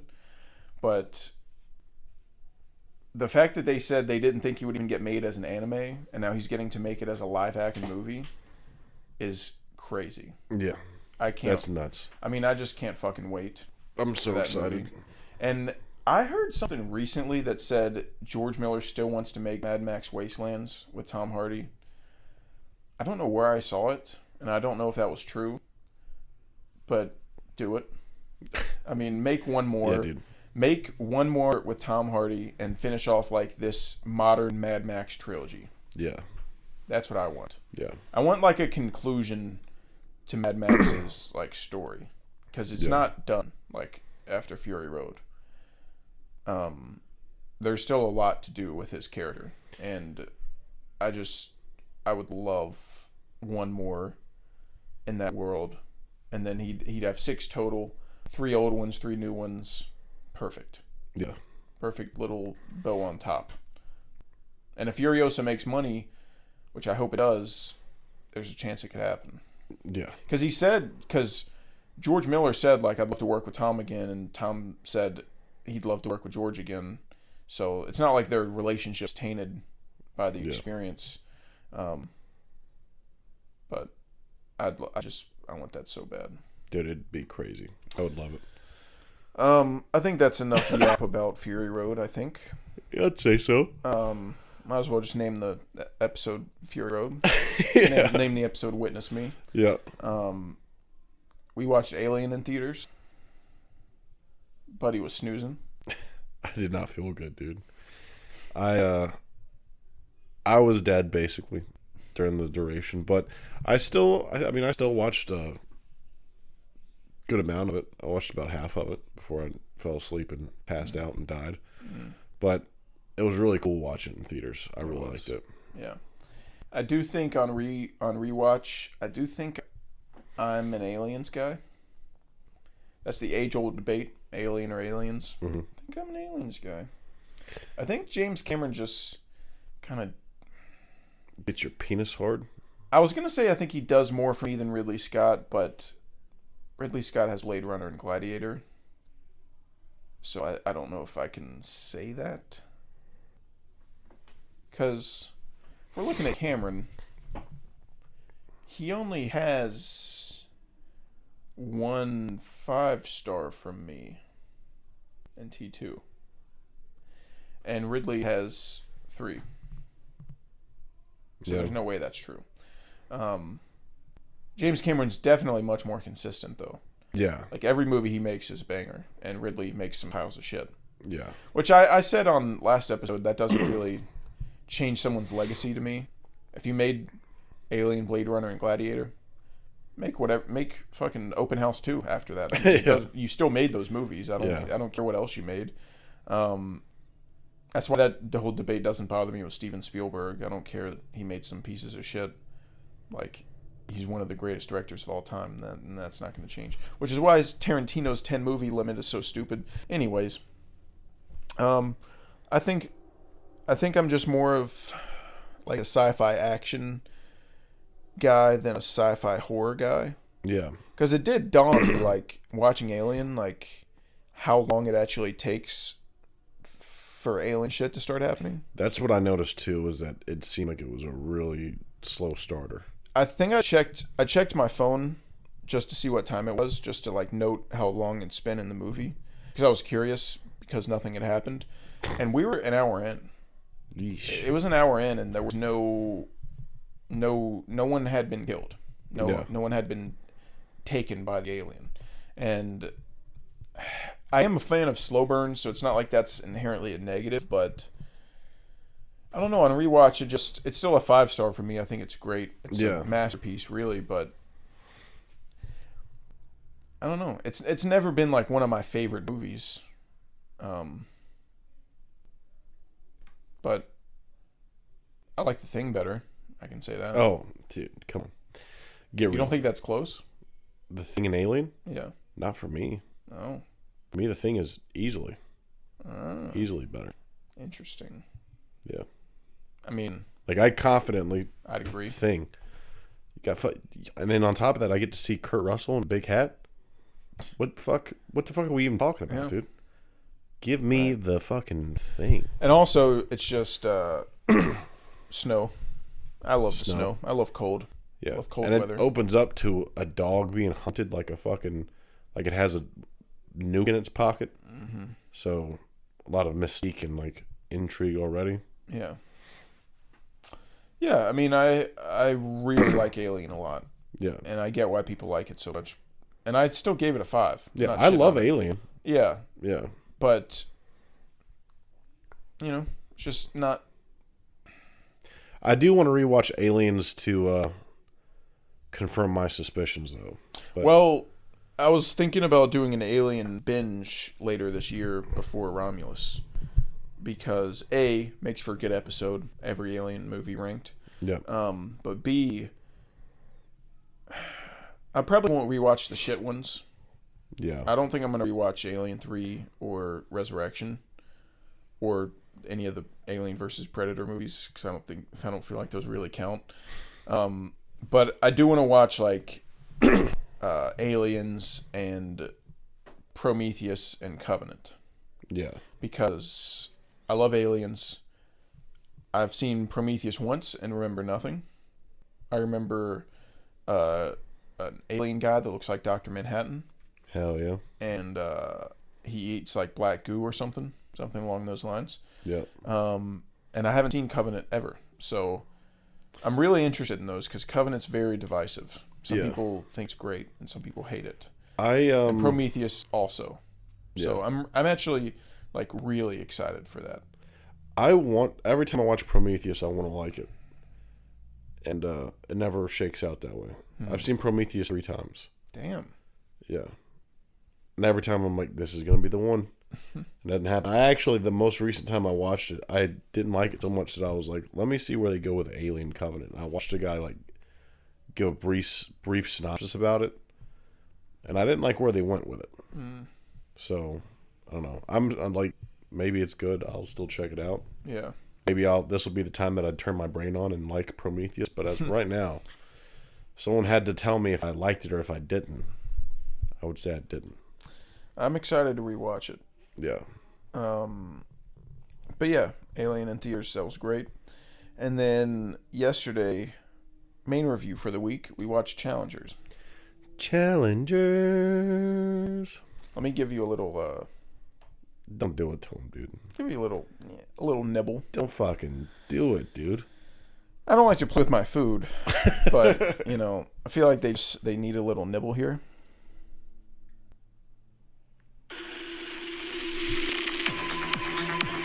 That's crazy. You kidding me?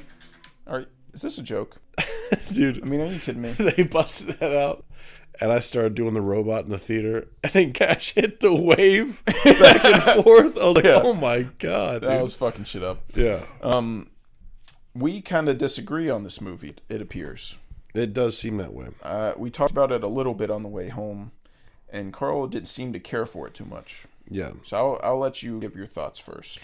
Well, off the gate, as you folks listening heard, the score to it is amazing. I loved it.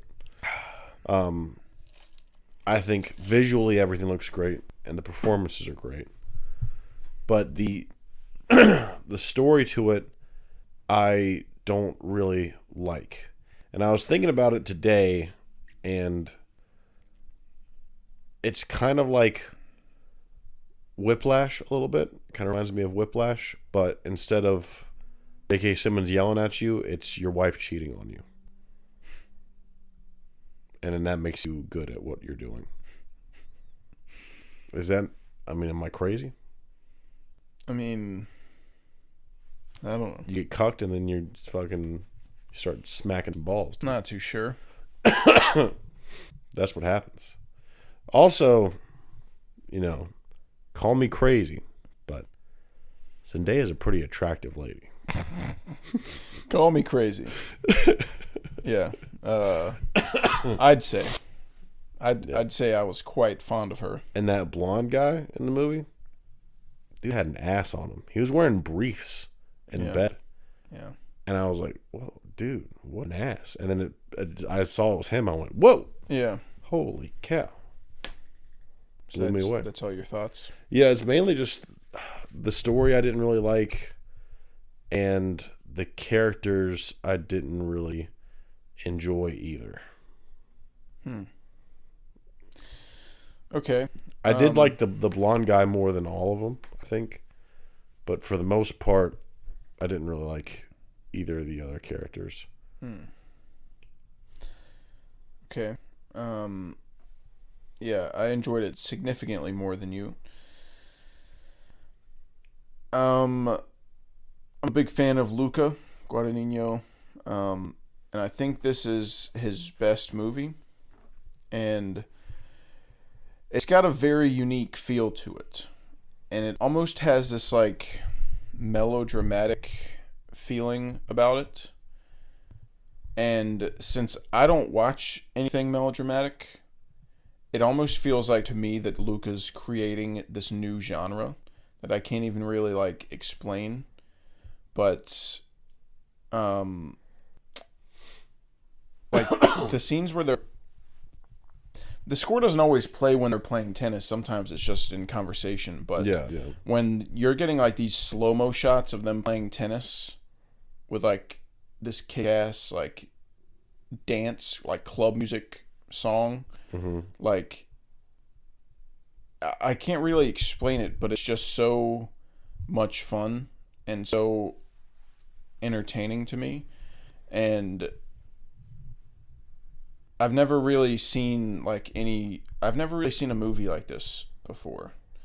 And I'm not really going to be able to put it into words like exactly what I mean. It's just like it has very interesting choices. Like it makes very interesting choices. The story told in a non-linear fashion, which can be very bad in my opinion. We criticize Guy Ritchie a lot for his non-linear storytelling, but it just depends on how you do it. Because Guy Ritchie does it, and it's a piece of shit, and Christopher Nolan does it, and it's the best thing I've ever seen. Yeah. So it's not a good or bad thing. It's just if you do it well or if you don't. And I think Luca does it really well because the way he tells the story, he cuts back in time. It's constantly keeping you engaged with where you are in the story now, because it'll say 3 years earlier, and then you're like, oh, they're together in this time period, and like, oh, now this is happening, and like, oh, I don't want to get into a ton of spoilers, but I think that in this case, the nonlinear storytelling really works for the movie and makes it a lot more interesting and creates a cool dynamic between the characters, because the whole movie is like centered around this match. The whole movie starts with this match, and then it's like you're going back in time and like learning the context behind the match. Yeah. Which I think is really cool. And I liked the characters a lot. I was really interested in the story that they were telling. And some people who are fans of tennis have been very critical of like the tennis in the movie and say it looks really stupid and that they have bad form and like nothing that they're doing makes sense. I don't play tennis, so I couldn't tell you. It looked normal to me.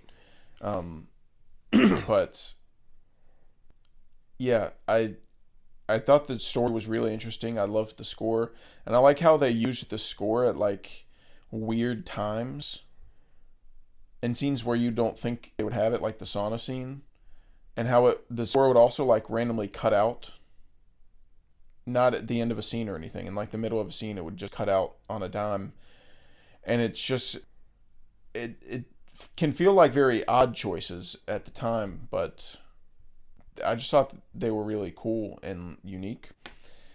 And I just thought the cinematography too was absolutely insane. It looks like it was shot on film, so I'm gonna assume it was shot on film, but it could have just been a great filter that they put on afterwards. But I really love the way the movie looks, and like towards the end, they really start snapping with the visual language and the cinematography with the ball shot. Yeah. The like they have these shots under the court where Mike Face is like bouncing the tennis ball onto the camera. Yeah. And you see it like bouncing up. There's a split diopter shot with Zendaya's head in the middle and each guy on each side of her that looks absolutely insane. Yeah. Like the camera work is just so fucking good. I don't know. The movie just feels like it kind of went by buttery smooth, which might sound kind of stupid saying that, but that's just how it felt. Like the editing and the score and the cinematography all combined to just make this like very effortless viewing experience for me. And I absolutely loved the ending. Some people are being critical of the ending, saying it spoon feeds you, like the the foreshadowing. Yeah, and it's like it makes it very obvious what's going to happen at the end of the movie. And some people are like praising it for having an ending that kind of hinges on the audience paying attention earlier in the movie. Yeah. And so it's interesting how some people think it was spoon-fed and some people think it was like small detail that you have to notice. Because I mean, it's definitely not a small detail. Like, it's something that there's an entire scene about. Yeah, it's pretty clear. But it's pretty clear, like, what's going to happen, but I don't think it was, like, spoon feeding. When I saw that scene in the first half, I didn't think, oh, that's what will happen at the end. That's not where my head went. Maybe it should have, but my brain doesn't work like that when I'm watching movies. Yeah. I'm not trying to predict things. I don't win money for predicting things in a movie. That doesn't help me. Yeah. I mean, I don't try to predict things, but there's just stuff that I'll see that I'll be like, that'll probably come back later. That was one of them. I was like, I think that's probably how they're going to wrap this up. And then, like, him holding the ball, I was like, he's probably going to, like, break the old news to him that way. Yeah. But so yeah, I mean, I saw it coming, but like I wouldn't say it's either one. I wouldn't say it's like spoon feeding you, but it's also not some like crazy detail. Yeah, it's just in the middle. It's just like a cool. He gave you what you needed. It's just a cool way to tell the story visually, and for him to communicate information. Yeah, I'd say he gave you what you needed, no more or less. Yeah, and like I said, technically, like everything, I agree 100% with the nonlinear storytelling. At first, it was kind of annoying because it would be like 11 years earlier, 2 weeks before, and it jumped around, and I was like starting to get confused. But everyone has slightly different hairstyles, and they dress differently, and when they're in college, they're wearing college Stanford shirts. So he did everything he could to help out. So what didn't get too bad. Mm-hmm. But I do agree, if you had told it normally, I think it would feel a lot more boring. Yeah, I was picturing the movie being told linearly, and I could see it getting very boring. Yeah. So I think non-linear was definitely the way to go.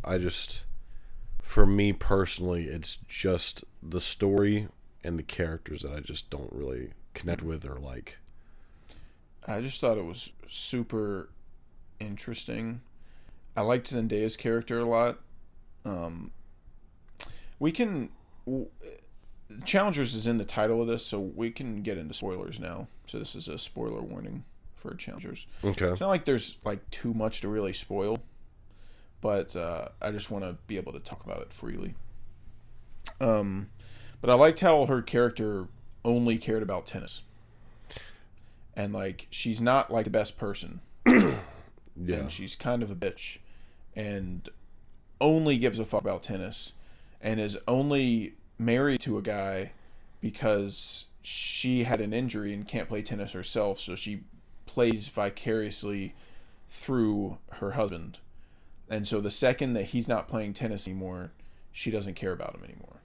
Yeah. And I just think that that's a really cool character, because I don't know, I guess women never really get to be like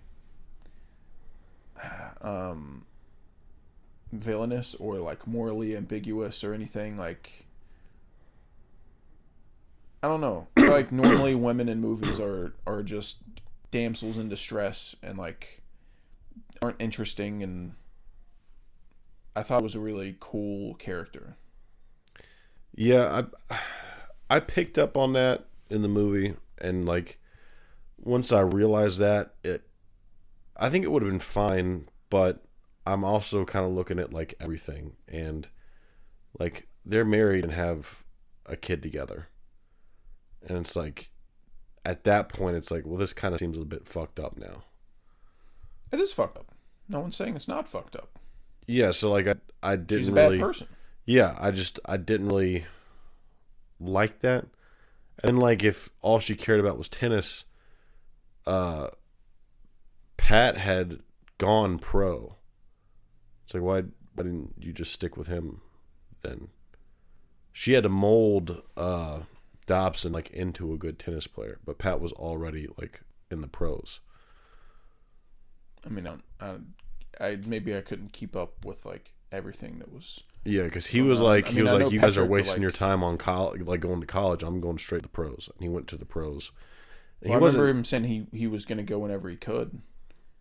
Yeah, like that was when they were like still being scouted, but I don't remember afterwards- him ever like going to the pros. yeah, because he came to Stanford and was talking about like how hard it is like touring on and board. yeah. So he was touring for the pros. He wasn't doing that good, but he like rejected her help. Well, maybe she chose Donaldson because they were going to the same school.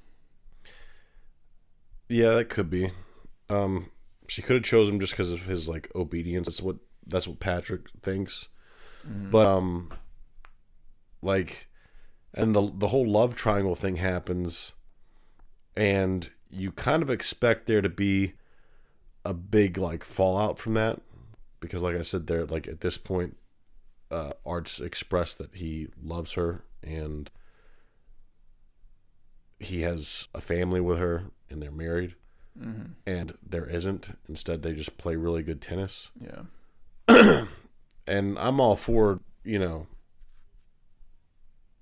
like, what's the word I'm looking for? Messing with the audience's expectations. But it seemed like that reveal of, like, by the way, I fucked your wife. He was like, oh, come on. Jeez. All right, let's play tennis.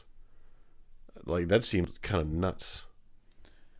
Well, especially since he stopped talking to him, like, for years after that whole thing happened. Well, I think he kind of like suspected it already. He suspected it, like It's not like suspecting some it, and then crazy revelation really for him. Like suspecting your wife's cheating on you, and then the guy smiling and telling you he fucked her is two different things. It's two very different feelings. I thought he was gonna hop the fence and fucking punch him, but instead he served the ball. Well, I don't know. I guess I didn't see it like that. Like, because they're boys, even though they're not boys at the time, because they don't like each other anymore.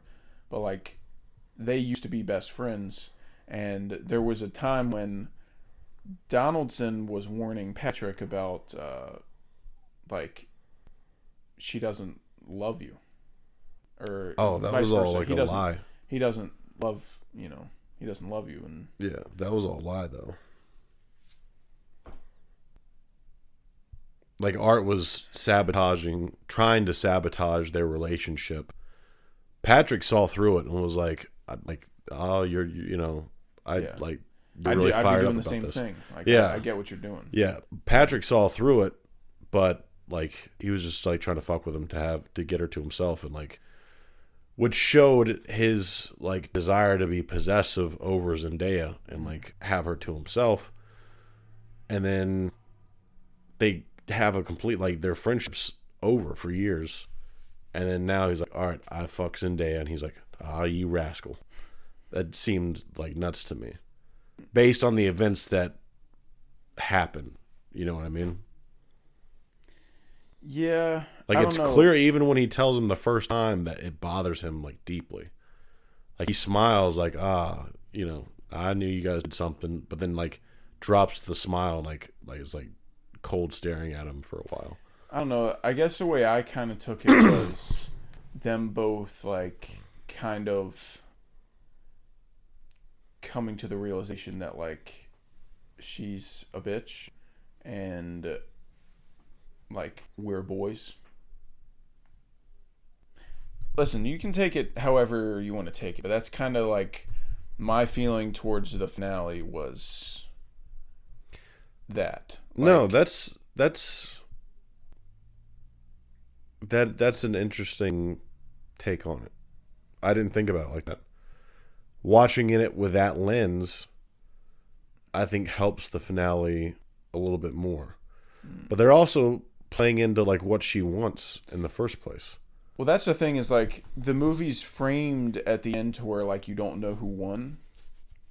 Like it cuts before you see who won. No, you see wins. No. Yeah. No. Yeah.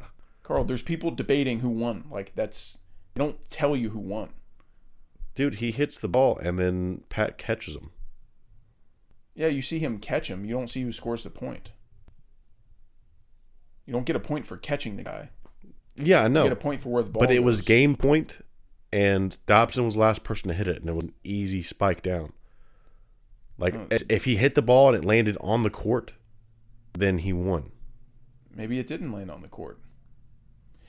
He'd have to be punching it Carl, with his I'm telling fucking you, foot. People are debating who won the game. So, That's a dumb debate, I think. but he obviously intentionally framed it like that. He could have easily put an insert shot of the ball hitting the court and seeing him get the point, and he didn't. I don't know. I think that was... If you wanted it to be more ambiguous, having them being so close, I think was a bad idea. Well, I mean, I think Art won. Like, at that close range, because like, he's right on the net. If he hits it down, Pat can't hit the ball again. And it's an entire tennis court. Like, he'd have to fucking hit it to the sky. But to I do think there's a reason he didn't show it. But, I mean, I do think Art won because I think that's just like, unless there's something I don't know about tennis, pretty about common like sense. being over the line or something, and like if you hit it on the other person's side, then it's I don't know. I don't know about tennis, but it looked like Art won to me. But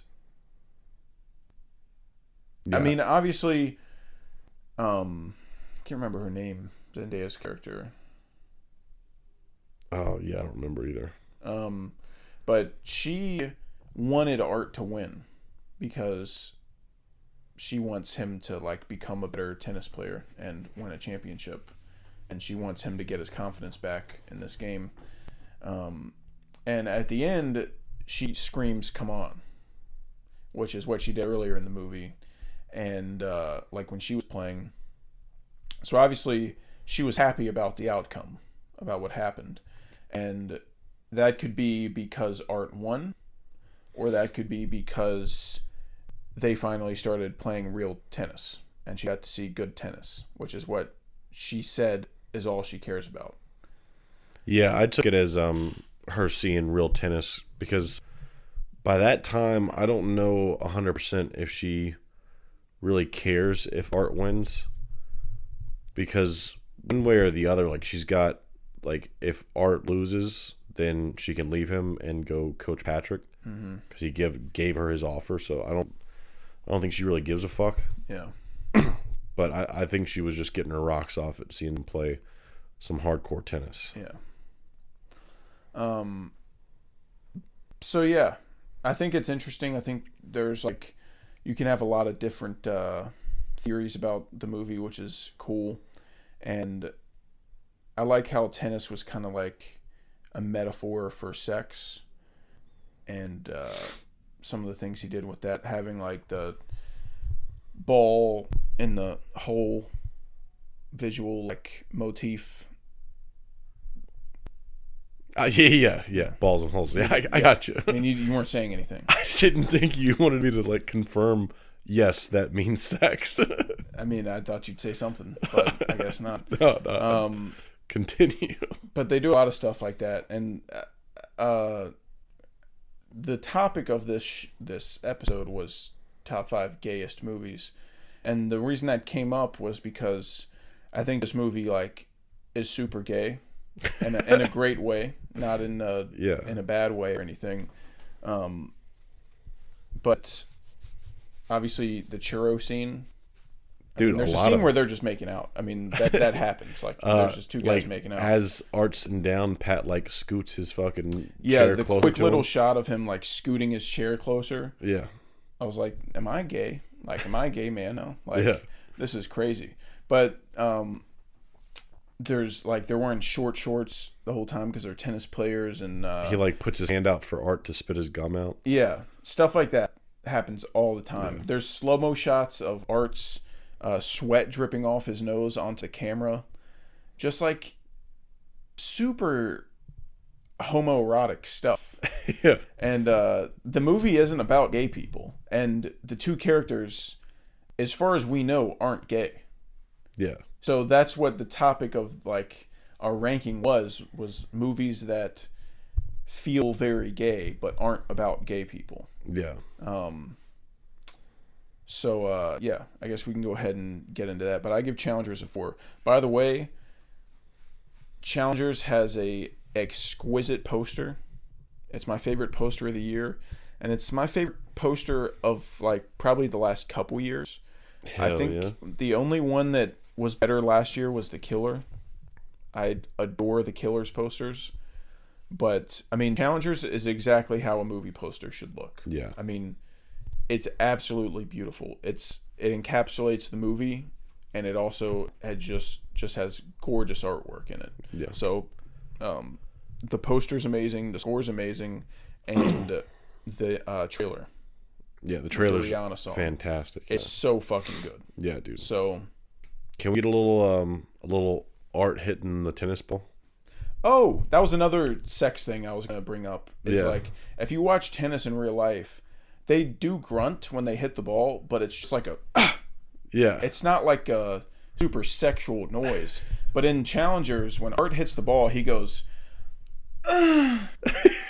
every time. It's the same moan. It's like they're replaying the same sound over and over again. Yeah, but like that's definitely intentional to make it such like a sexual noise. Yeah. And how Zendaya she didn't want to have sex unless they were talking about tennis. Yeah. And stuff like that. Just very on the nose stuff.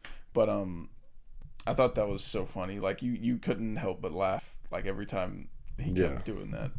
But anyways, yeah, we'll go over our list. We won't talk about them for too long. Almost kind of just like list it and move on. Yeah. Because there's not too much to say really. It's just it has the gay vibes or it doesn't. Yeah. Speaking of which, quick honorable mention, Mad Max. Yeah. A lot of guys with like the big guy with the pierced nipples, a lot of leather straps and exposed bodies. Yep. Milk. Yeah. Milk. Pretty awesome. Yeah. I like it. My first one is Top Gun. Heck yeah, dude. I think it's just there's a 2-minute video on YouTube of Quentin Tarantino explaining how Top Gun is about Tom Cruise fighting his homosexuality. Yeah. So just listen to him explain it. But Yeah. it's just awesome. I mean, it's Yeah. just guys, having fun, being sweaty, Yeah. just being dudes, and listen to Tarantino explain it, because he can explain it a lot better than I can. But Yeah. it just has the vibes. Top Gun and Maverick, just in the beach scene. Dude. I mean, that's on the list of gay movies and movies that turn me gay a little bit. Yeah. If I'm watching the beach scene, like, women are the last thing I'm thinking about. Yeah. Like, I'm move it thinking down. yeah. I mean, they just lost 2 points. And then there's a split second where like I tear up a little bit because I see Tom Cruise with his shirt off and I go, he's almost 60. Oh, he is 60. He's 60. Yeah. And I'm supposedly in the prime of my life and I look disgusting. What the fuck, dude? Yep. That's crazy. Yep. What's your My these number aren't in 5. order, but what's Yeah. your 5? My 5 is Shark Tale. Oh. Yeah. I don't remember Shark Tale very well. There's another movie, they kind of go together, but I mean, it's pretty fucking obvious if you ask me, but fuck, what's the shark's name? Lenny? I don't know. I think it's Lenny. But Lenny. yeah, his shark family wants him to be a man and stop trying to work at the car wash and like, do good. They want him to eat fish. You know what I mean? I'm picking up what you put. Yeah. And he's like, no, I'm a vegetarian. I don't want anything to do with that. Like, it's pretty fucking obvious. Yeah. And another one very similar to that is Happy Feet. And that one's, instead of, wanting to be a vegetarian, he dances good. And not only is that gay, but also penguins, the dads take care of the kids. That's gay. Yep. And then you like it, and that's gay. Yep. So it's really the trifecta. Yep. You know who directed Happy Feet? I do. I do know. They talk about it in the book. Oh, they do. Yeah. Yeah. That's crazy. They talk about Happy Feet, and he made Happy Feet 2. And, I didn't know he made Happy Feet too. Yeah, he made Happy Feet 2, and it was a disaster, and it didn't do well at the box office, and Warner Brothers almost canceled Fury Road because Happy Feet 2 did so bad. Oh my And god. he was going to make Fury Road and Happy Feet 2 at the same time. He was going to make Fury Road during the day and then Happy Feet 2 at night. And the studio said, no, like, if you're doing this, you're giving it full attention, so we're going to delay it until you're done with Happy Feet 2. Which is just the funniest thing. It's crazy. He also, before he made Happy Feet, he made Babe Pig in the City. Oh my So god. he's just a dog. I mean, he knows ball. I'm gonna go through his filmography, dude. I gotta go through most. He's a ball filmography. knower. Yeah. My next one's Point Break. Hell yeah. This is obvious. Listen, Johnny Utah is a police officer, and he has a job to do.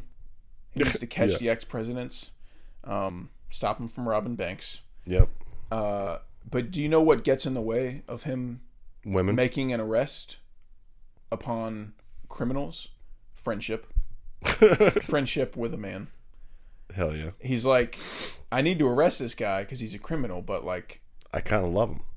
he's kind of cool. Yeah. Like, I don't really want to arrest him. Like, he's pretty awesome. Can you imagine like busting into That's a the gayest house? thing you can do. You bust into a house to serve a warrant, and Patrick Swayze's the guy, and you're like, oh shit, dude. Oh, dude, I think I got the wrong house.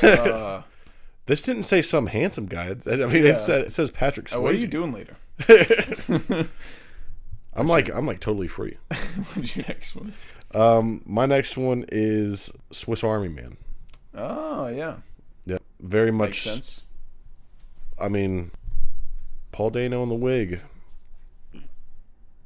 That's pretty. I mean, he's. I'm in. I mean, you got me. I'm down. Yeah. Yeah. Sign me up. Fart boats? Yep. Come on. Got the boner compass. Yep. Yep. Drinking his spit because he can somehow make water out of his mouth. Pretty gay. Pretty gay. My opponent's gay. My next one is The Lighthouse. Yeah, dude. Damn ye! I love the lighthouse, dude. I love when they're swinging around, dancing, and Almost kissing. Yeah, just getting drunk, they slip. Yeah, jacking off mermaids, farting, my looking at the light. My next one is the lighthouse too. Bad luck to kill a seabird. Yeah, Dude. and like the power dynamic between them, him walking him on a leash too. Yeah, It's kind of like He has he's like a few steps away, dude. yeah. He's got like a fetish of like telling him what to do. Yeah, he likes it. If I tell you to swab the poop deck till it shines like a sperm roll's pecker, then you'll do it. Yeah, I mean, yeah. there's something going on with weight. I think symbolically, the light is who's giving it. If you're in control of the light, you're giving it. And then, if you're getting looked at by the light, you're taken. yeah, exactly. That's why he's trying to get up to the light. He's tired of taking it. He wants to give it.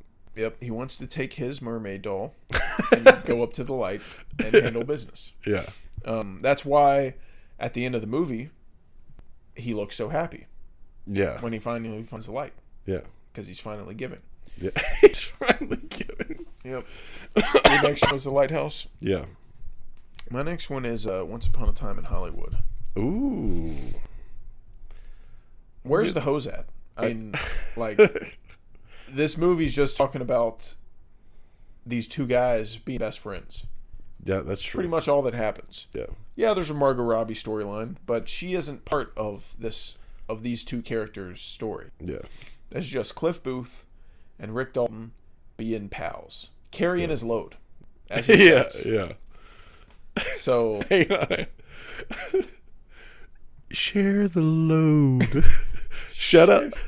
hang on. Share the load. Honorable I could have mention. done Lord of the Rings. Honorable mention Lord of the Rings, dude, because Samwise fucking loves Frodo.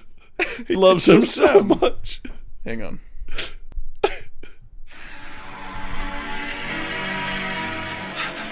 I could help a bit. I could carry it for a while.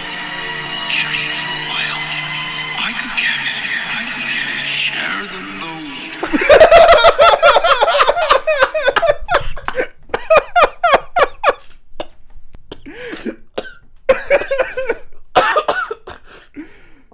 Share the Share the load. Oh God, yeah, that's what I'm talking about. Boil them, mash them, put them in a stew. Oh yeah, Pippin, and fucking. What about sick and Meryn? breakfast? They're fucking all the time, dude. Dude, how they idolize Aragorn. Yeah, They just think he's the coolest guy. yeah. They want he to is. just follow him around, Yeah. and hang out in his pocket. They're little midgets following. Yeah. Oh, small people. Dwarfs. Yeah. They're hobbits. Hobbits, yeah. This is fantasy. They're hobbits. Yeah, but I used a bad word. Don't worry about it. I always forget that that's like bad. That. Yeah, you can't say that anymore. Yeah. But yeah, they walk around and they got hair on I'm- their feet, like. This is the farthest I've ever been from the Shire. Yeah. What do they do in the Shire? They dance, Eat corn. drink, and smoke Yep. weed.